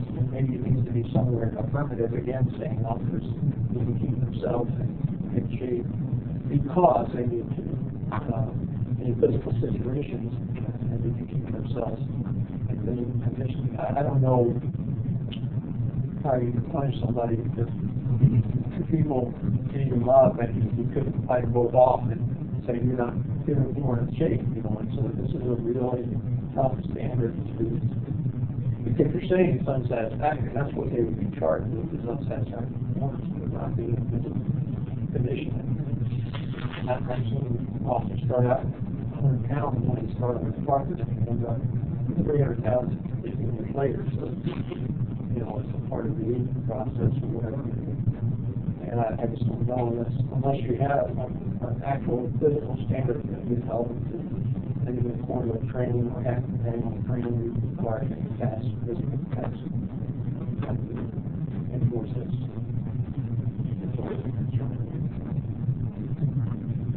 Yeah, I don't have a real clear answer for you. I would say it's an unlikely section to be used, but it seems important to me to have something in there that talks about it for that rare occasion where it does become an issue. Because if you just don't have it, then you don't have any way of holding any sort of a standard.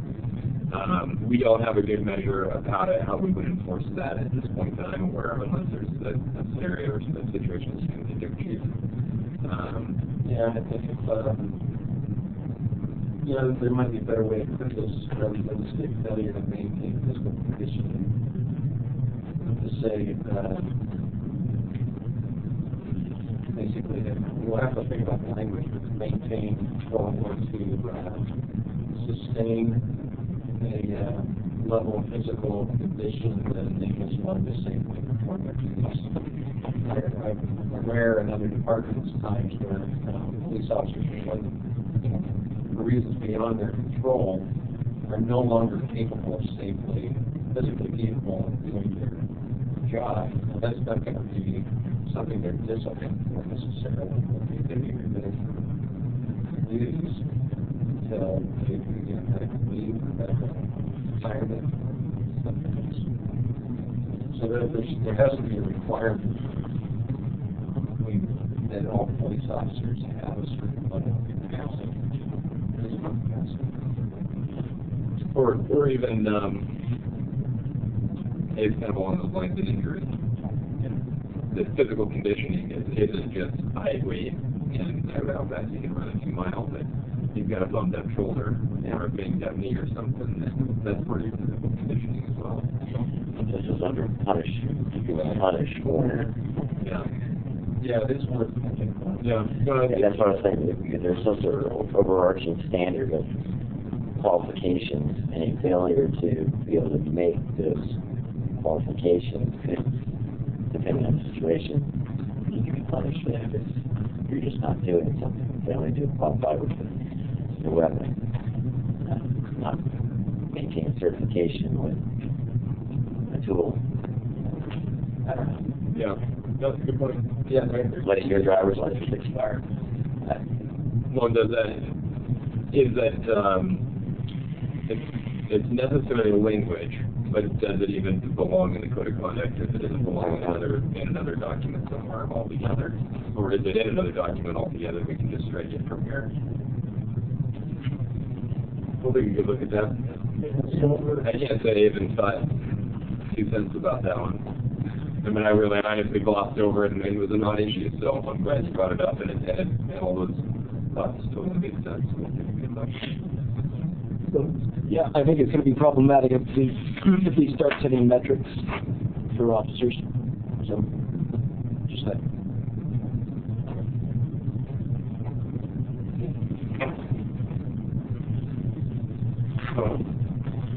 Anything else for performance? We'll move on. Endorsement of products and services.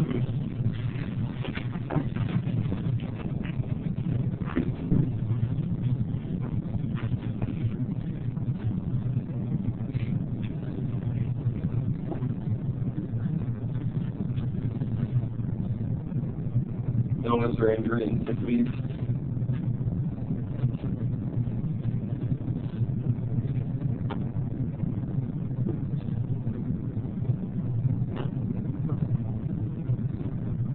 Insubordination.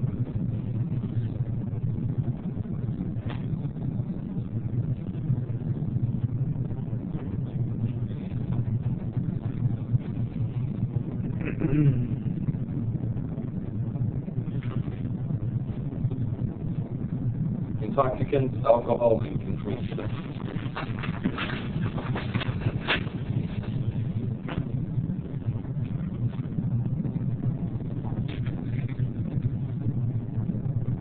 Thoughts, concerns, comments? There's got to be somebody in that section. Does the department consider marijuana to be controlled? That's not allowed by Department of Commerce.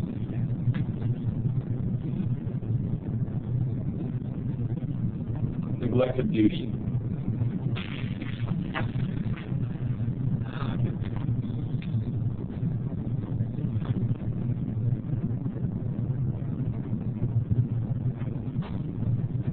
Political activity.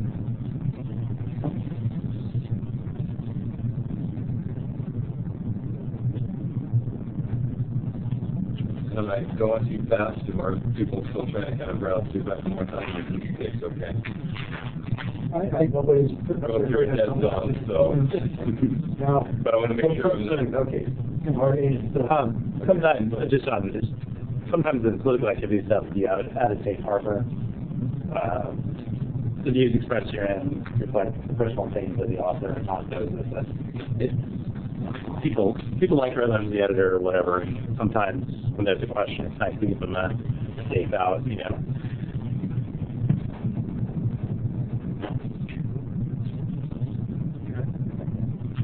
One thing I do, question, I'm sorry, so, I just had a question as to why we had engaging in political activities during assigned working hours, except as expressly authorized by the chief of police was struck.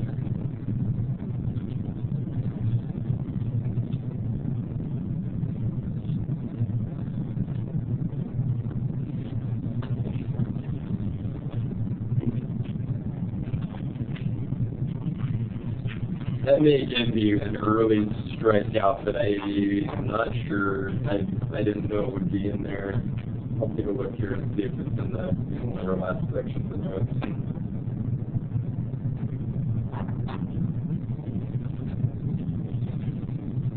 Yeah, that was struck out previously.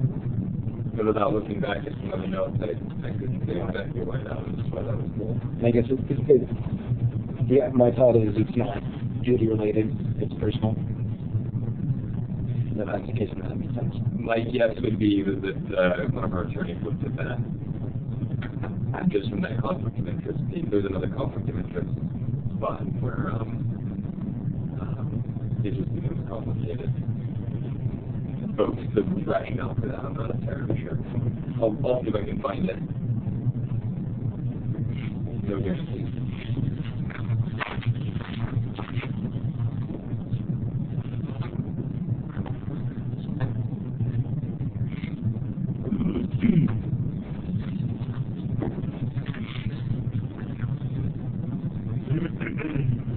Property and resources of the department.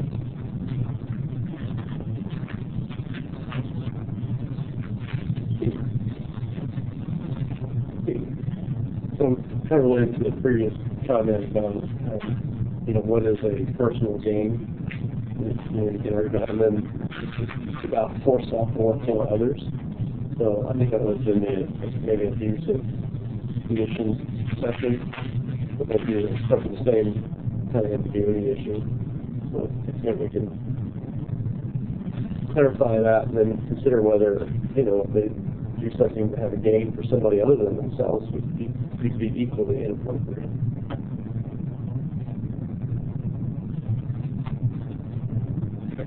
That's under C there.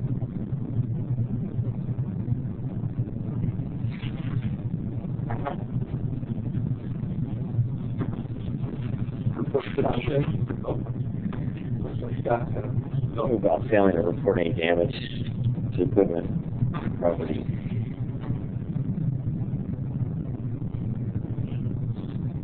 I'm trying to think if that's covered elsewhere.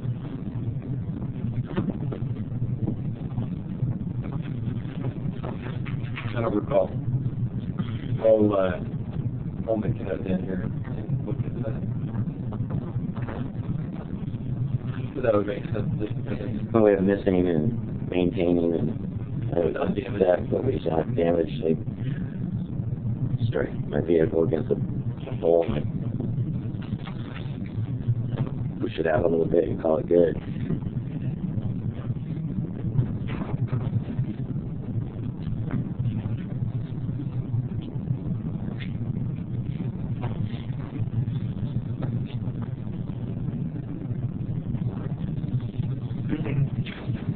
All right, report submission.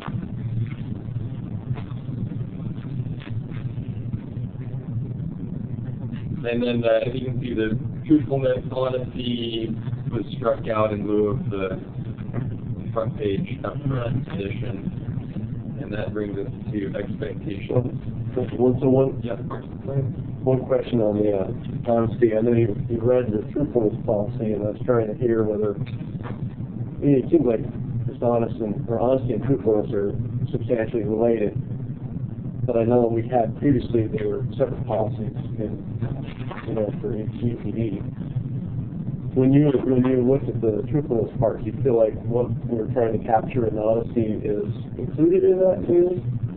Yeah, the honesty was added in an early stage as we were trying to figure out how to organize things. And we wanted these few bits in here, but we already had a title, truthfulness, and so we haven't had both of those in the policy that I'm aware of. That was in addition if we were just arranging stuff and didn't quite have the final picture of what that arrangement was going to look like.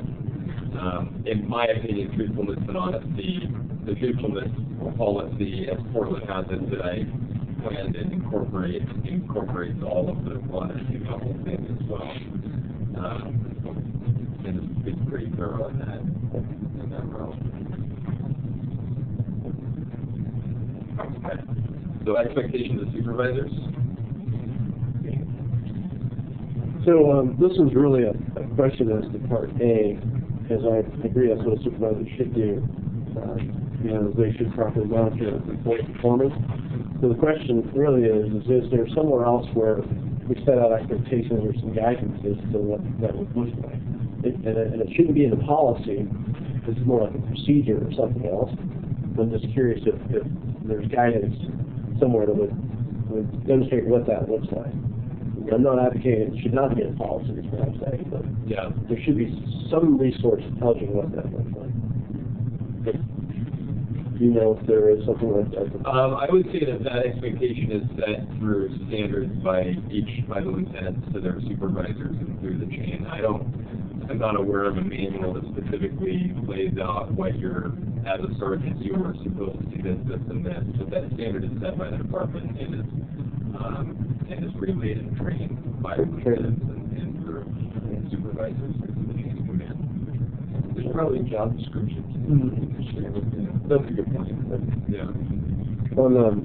On B, the time report known misconduct seems a little difficult, and we talked earlier about 1001.5.5H regarding reporting known misconduct. I was curious about, and should it be like something like potential or probable, I mean, like, lesser than known. Yeah, yes, exactly, because known, it seems like, well, do I have some duty to investigate before I do the reporting?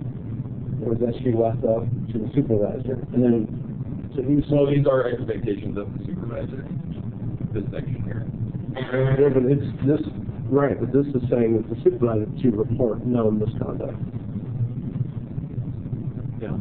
So, I mean, that's what we're expecting is they're reporting conditions. The supervisor reporting their Yeah, they're going to be reporting to the lieutenant. but they have to understand whether it's known. So meaning they would do some level of investigation. They would just suspect it, like up in 1015.58. They would do some sort of, we're expecting them to do some sort of investigation, determine whether it's known, and then report it. So I think it's reasonable that it's suspected or... Okay, that's where I was going. And I was just curious about to whose supervisor, I suppose any, or the employee that's suspected, or the reporting party's own supervisor. I suppose the supervisor is supervisor and we're expecting to take action, but to me, I'm not sure we're expecting them to report suspected or known to their own or to the supervisor or the employee that they suspect or known as engaged in improper conduct. I hadn't thought that word about it. My thought is that if you suspect somebody else is engaging in misconduct, that you would go to your own supervisor and work on a task. But if your supervisor isn't around, then reporting to a supervisor, and that because of the way that we work and people get tied up in stuff, the reporting to a supervisor is really going to be acceptable. And is going to do what needs to do. It's going to initiate the process that needs to take place. So, which supervisor is reported to is probably not as big of an issue. It's just reporting to the supervisor. All right, and my last one was on C, malicious or other improper purpose. That's another one of those. Both of those words are highly subjective and what to define or what's the way to lessen and mitigate the subjectivity. Here.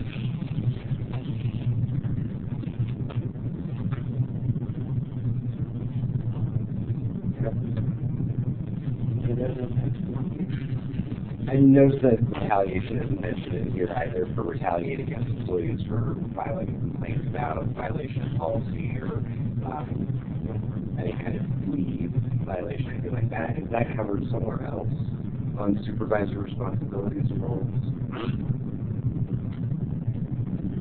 I can't say for sure. But we'll look at the retaliation concept in its totality from all the levels as we move forward. Okay. It wouldn't surprise me if there's something in the city's APM about that. I would suspect that there's somewhere in there. Really, it's not a really big one. I'd like to address that one issue about known and suspected. I don't see here a person is violating their conduct is known.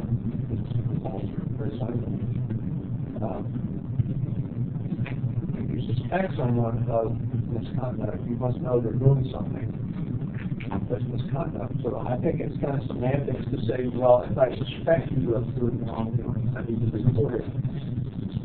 You know, the supervisor's job is to make sure no one's misbehaving or misconduct. So, I mean, if he's investigating that, he needs to, and he finds out, then he reports it. And if he finds out it's not good, then he doesn't report it. So I see it as a kind of a black and white issue. Otherwise, every time somebody suspects somebody of something that they don't do, their supervisor says, I suspect them of doing this, or I suspect they're doing that. And it doesn't work efficiently to report things that you don't know for sure is fact. So you determine the fact. So I would be adding anything to the policy that would require someone to report suspicious conduct. That would rise the level of misconduct.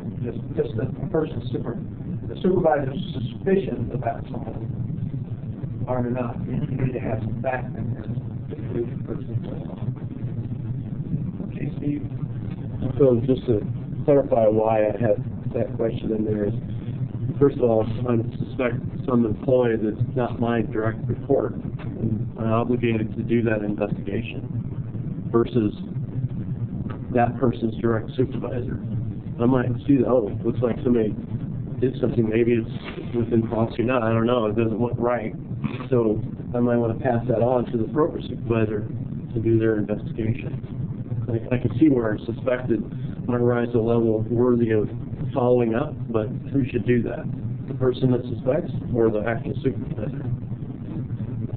I'd also put in there, just because you're saying who's going to do the investigation, that supervisor probably isn't going to do an investigation, but they might dig up a fact or two, or might look for some supporting things to have that known, but doesn't rise to the level of an investigation to put together little pieces of what they think they might be seeing.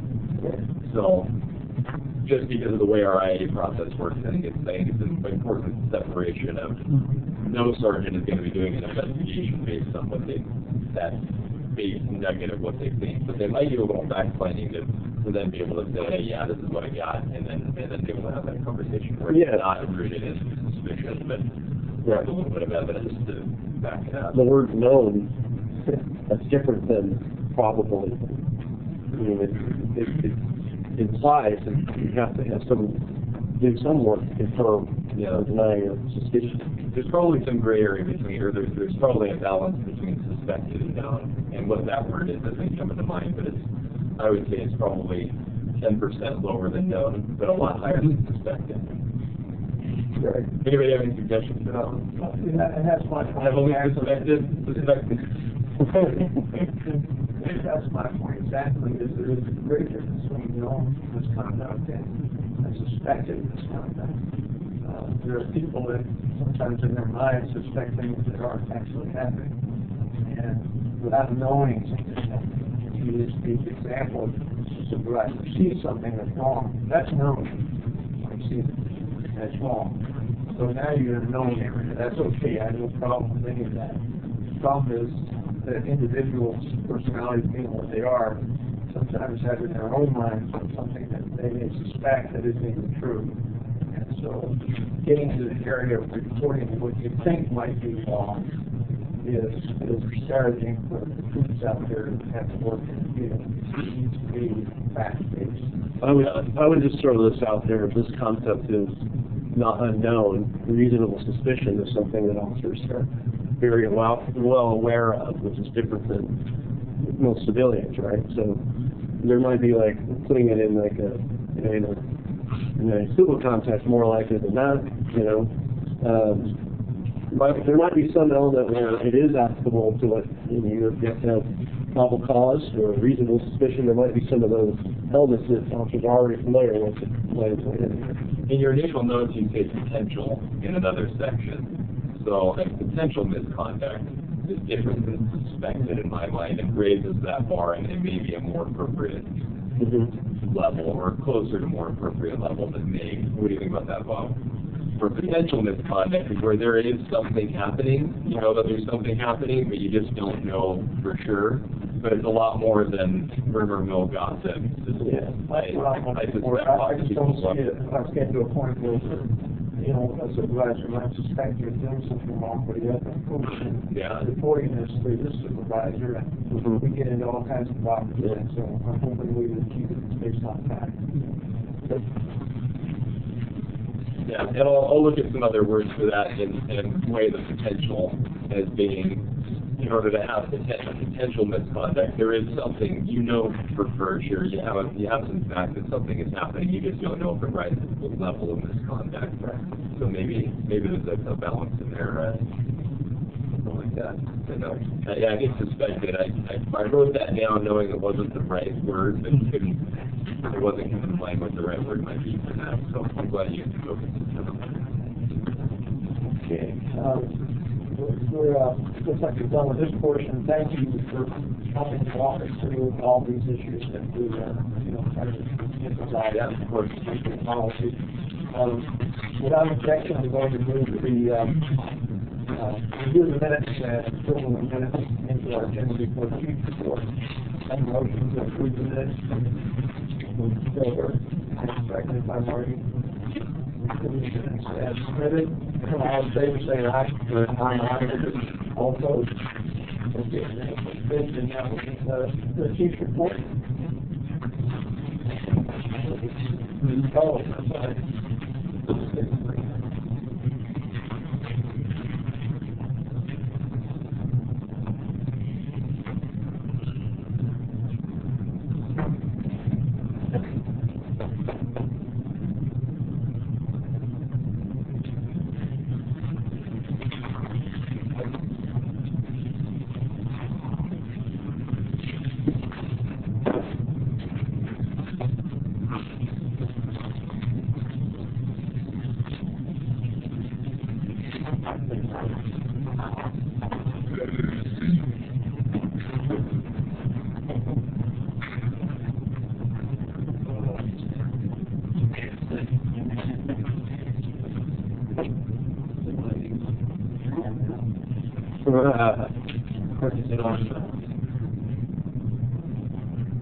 Someone's up there, thank you.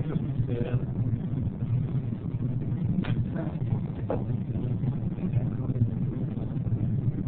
Is it online or? Okay. Okay.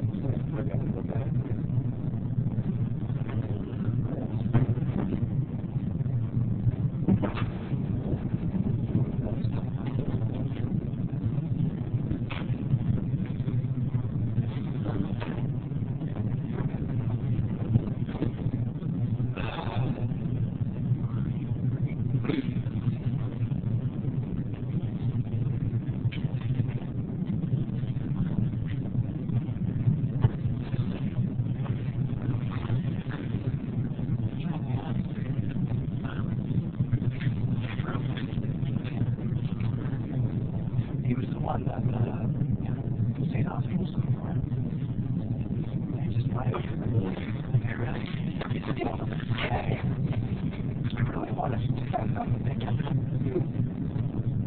And we were like, so probably understand the history of the different times. These are the fine parts that inexplicable bullheaded stuff like that. Somebody, he was supposed to actually help him for 3 months.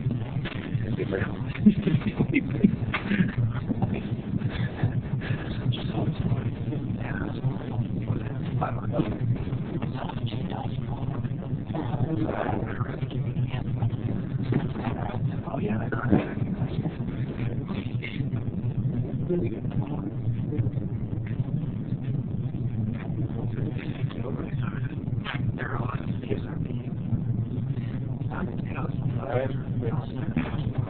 Okay, I'm going to look through this first part of this report. This is what I'm crying at. As I go through this list here, the legislative hearings in Salem that I was involved in are there's two topics. One is the polygraph for pre-screen employment, and then also there was a law that was passed by the legislature about 5 years ago that enabled agencies to be reimbursed for training costs if another agency hired one of their recruits within 3 years of employment. And the way the law was written, there was a lot of confusion about what agencies really owe. And so we put together a cross-departmental, cross-discipline group of chiefs and sheriffs to ask how we could refine that language, and then we asked the legislature to make a change, and so they're working on that one also. So those are the two bills that I've participated in. And they're seeing the reports, so we'll go through all that stuff. Hopefully you can attend our employee ceremony on May 24th, and I can see you all there. And then these policies that we finalized in the previous month. You help with the rendering emergency aid. I think we also looked at vehicle codes and okay, so this is This is the highest level, the most generalized information for DLN policing. And these two maps you've seen before. The one on the far right, on the right is officer-initiated activity, and the one on the left are calls for service. So the dark spots you see around the perimeter, and the green map on the left, the dark spots you see around the perimeter are intersections where there's connections, and so that's most of those dark spots represent the apartment in the center. And then the center, the largest heat spot in the middle is West University downtown and Laird neighborhoods. So on the far right, it's about 13th and Kincaid, and on the far left is 7th Chambers. So it's that oriented look at. What these charts show,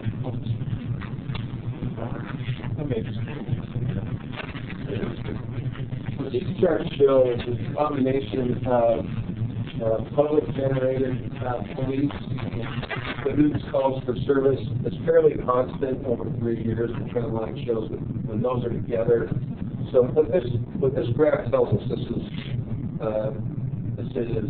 the dark blue is public-generated calls for service, and then the light blue is officer-initiated work. Okay. So what this tells us is that we have this capacity to do work, and it really doesn't change much between the two. Okay. We have a minimum staffing requirement for every hour of the 24-hour day. And so we have that ability, that capacity to get work done. Does that make sense? So when you add officer-initiated plus community-initiated calls for service, it's basically this constant, right? And to verify that, what we see is that when public-initiated calls for service have gone up over 3 years, they've gone up 30%. Officer-initiated work has gone down by about the same amount, 34%. Okay? So we have, 7 years ago, the Magellan study told us that we needed about 120 more police officers to do the work we had 7 years ago. We don't have more police officers on patrol today, and yet our workload is going up, so this is the effect of that.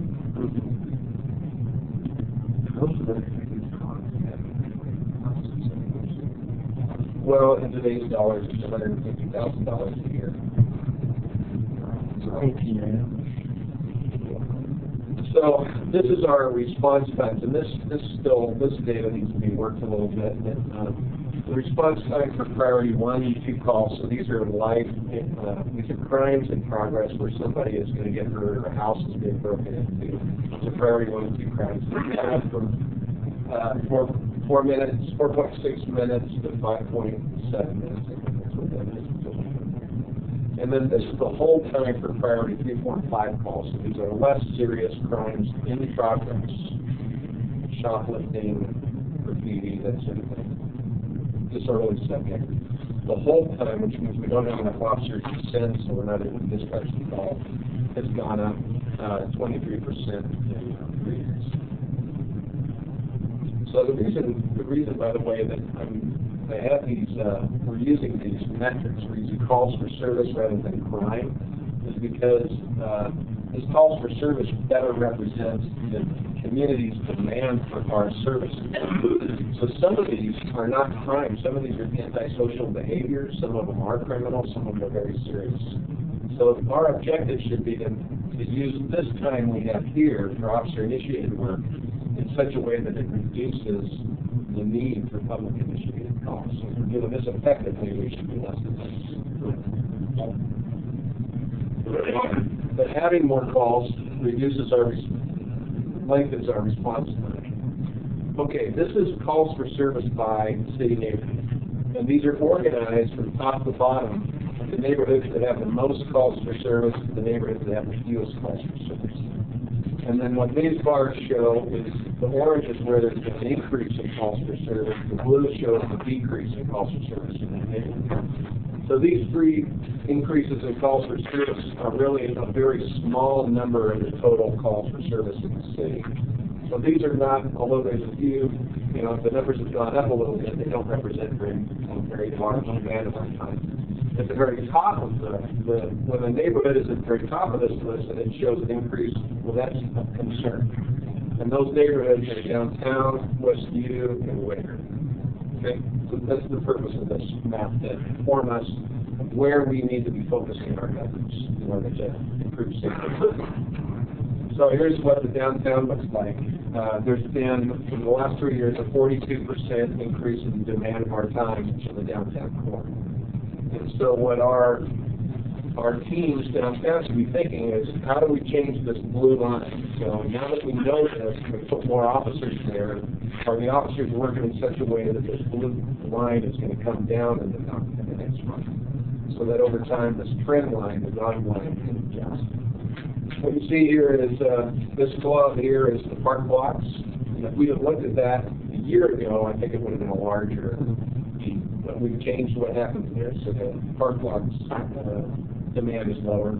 This is Broadway and Willamette. This is Broadway and Olive. This is the library. When we look at the locations in Eugene that have the highest number of calls for service, the library is at the top, one of the places at the top of the list. And this is the LTD station. This is the Circle K at 13th and High. And then the West University neighborhood, and I'll just remind you that these are police and cahoots calls for service in all these charts. So you see here that there isn't really a seasonal, let's come back here for a second.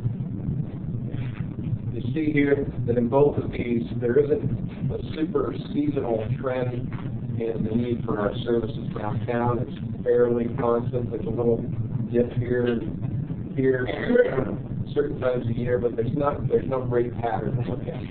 The same is true in the West University area. There really isn't a nice pattern that shows that the calls are higher or lower in a certain time of year.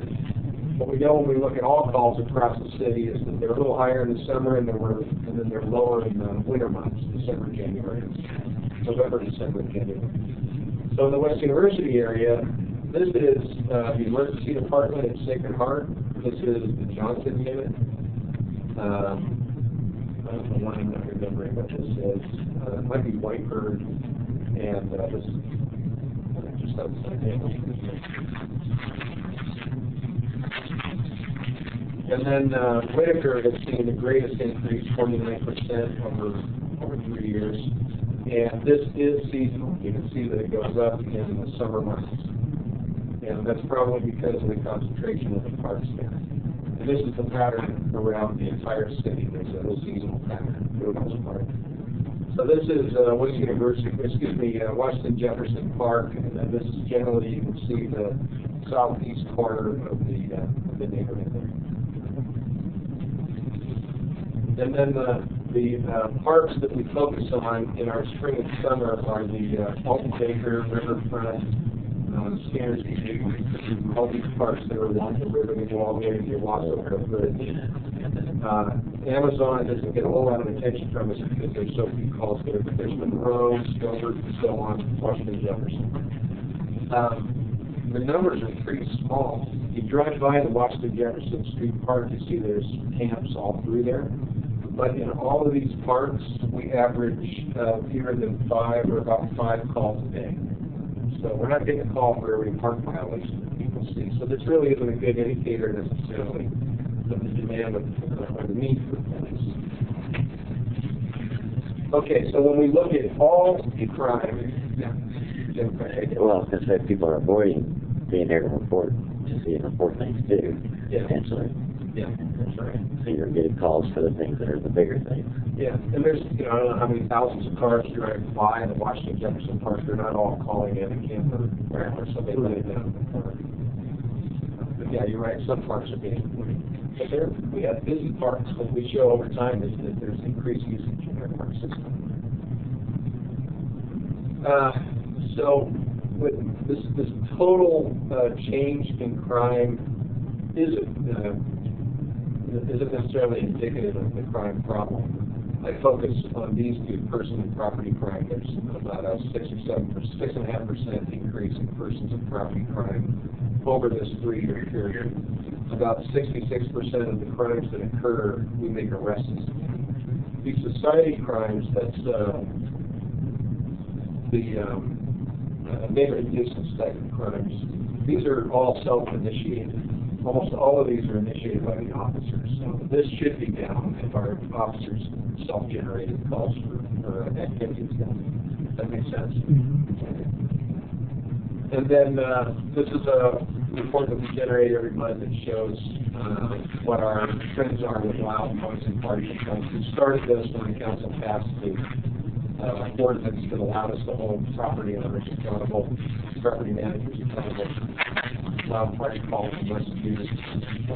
And what you see is, if we were to take this, we're not able to put a trend line in this reporting, but if we were, you'd see that these calls are gradually going up. So we're getting more of these. We had a decline when the council was discussing the new ordinance, but then within a couple of years, as the new generation of students went in, parties went up. But even though this is true, the neighbors complain less about conditions in the neighborhood. Most people in these neighborhoods, Westview and Southview, feel as though the conditions are better. They're not happy with the conditions. They feel like they're true. So the nice thing about this chart is that we can see it's super predictable when there's going to be an increase in loud parties, and so our party control team is deployed only when it should be. So it doesn't make any sense to have them out in August for that, because August is that would be a waste of overtime. It does make sense to have them out in September. See, if school started on September 1, that bar would be much higher, but it doesn't. It starts in late September. So these are well, yeah, parties are not higher in football season. No, because after a long day of drinking and watching games, we haven't had a football riot. I don't think we have one. Yeah. No, we used to have a lot of riots there. But they weren't on football games, home games. Questions for Chief Martin? So the West University Patrol, I understand there's a contract involved with that, or sort of shared responsibility? Well, yeah, isn't this something where we share with the business and the university? And is that going to be re-up? Is that coming up? Okay. The university's committed. Okay. I just wasn't sure now that they have from the department how cooperative. I've heard good things. Yeah, they're very cooperative. They got a great chief, he's a good partner, and they want to, steadily take on more and more.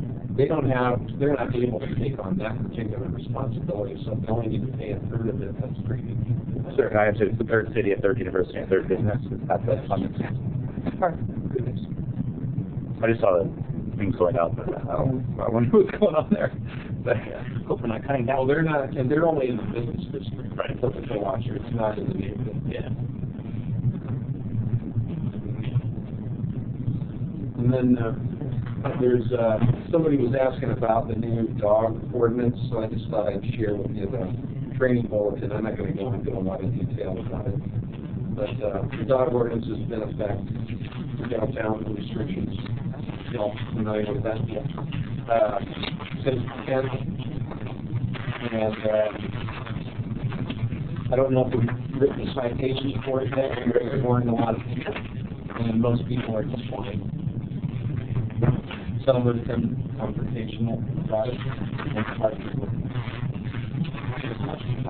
and so for the unhoused who habitate on the streets of downtown, I know part of the requirement of the dog ban, if I recall it, is that they have to be licensed and everything like that. Are you able to license your dogs that are non-standard residents?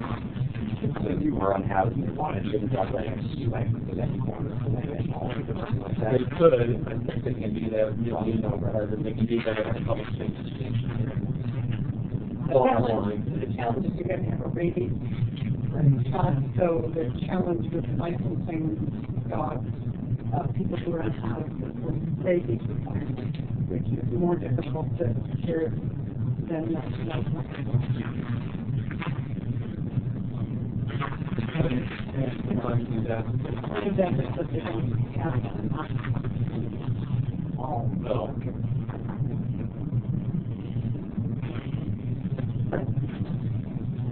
questions? I have one concern in my neighborhood map that's blown up with burglaries and thefts and all that stuff.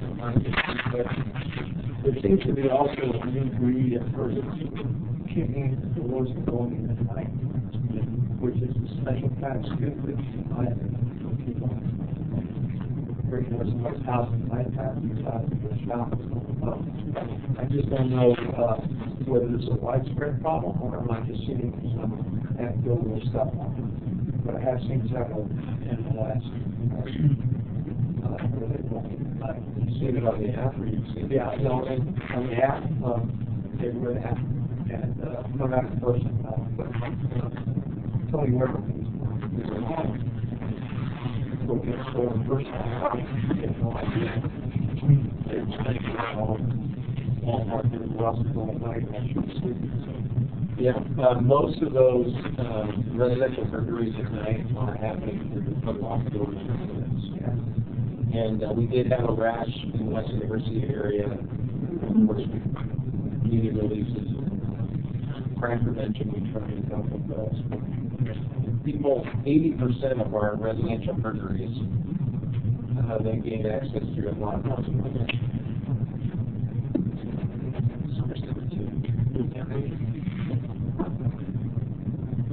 Okay. Any other questions? Now, we'll move to the closing comments.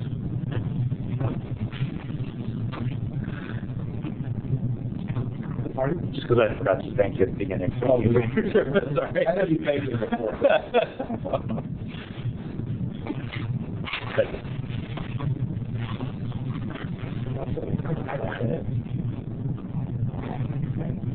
Thank you all for coming tonight. See you next month. Hopefully there are retreats Saturday.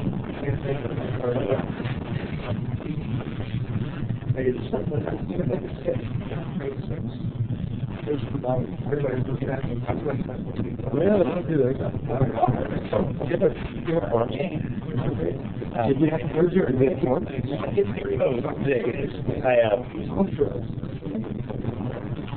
Most of the consolidated down in the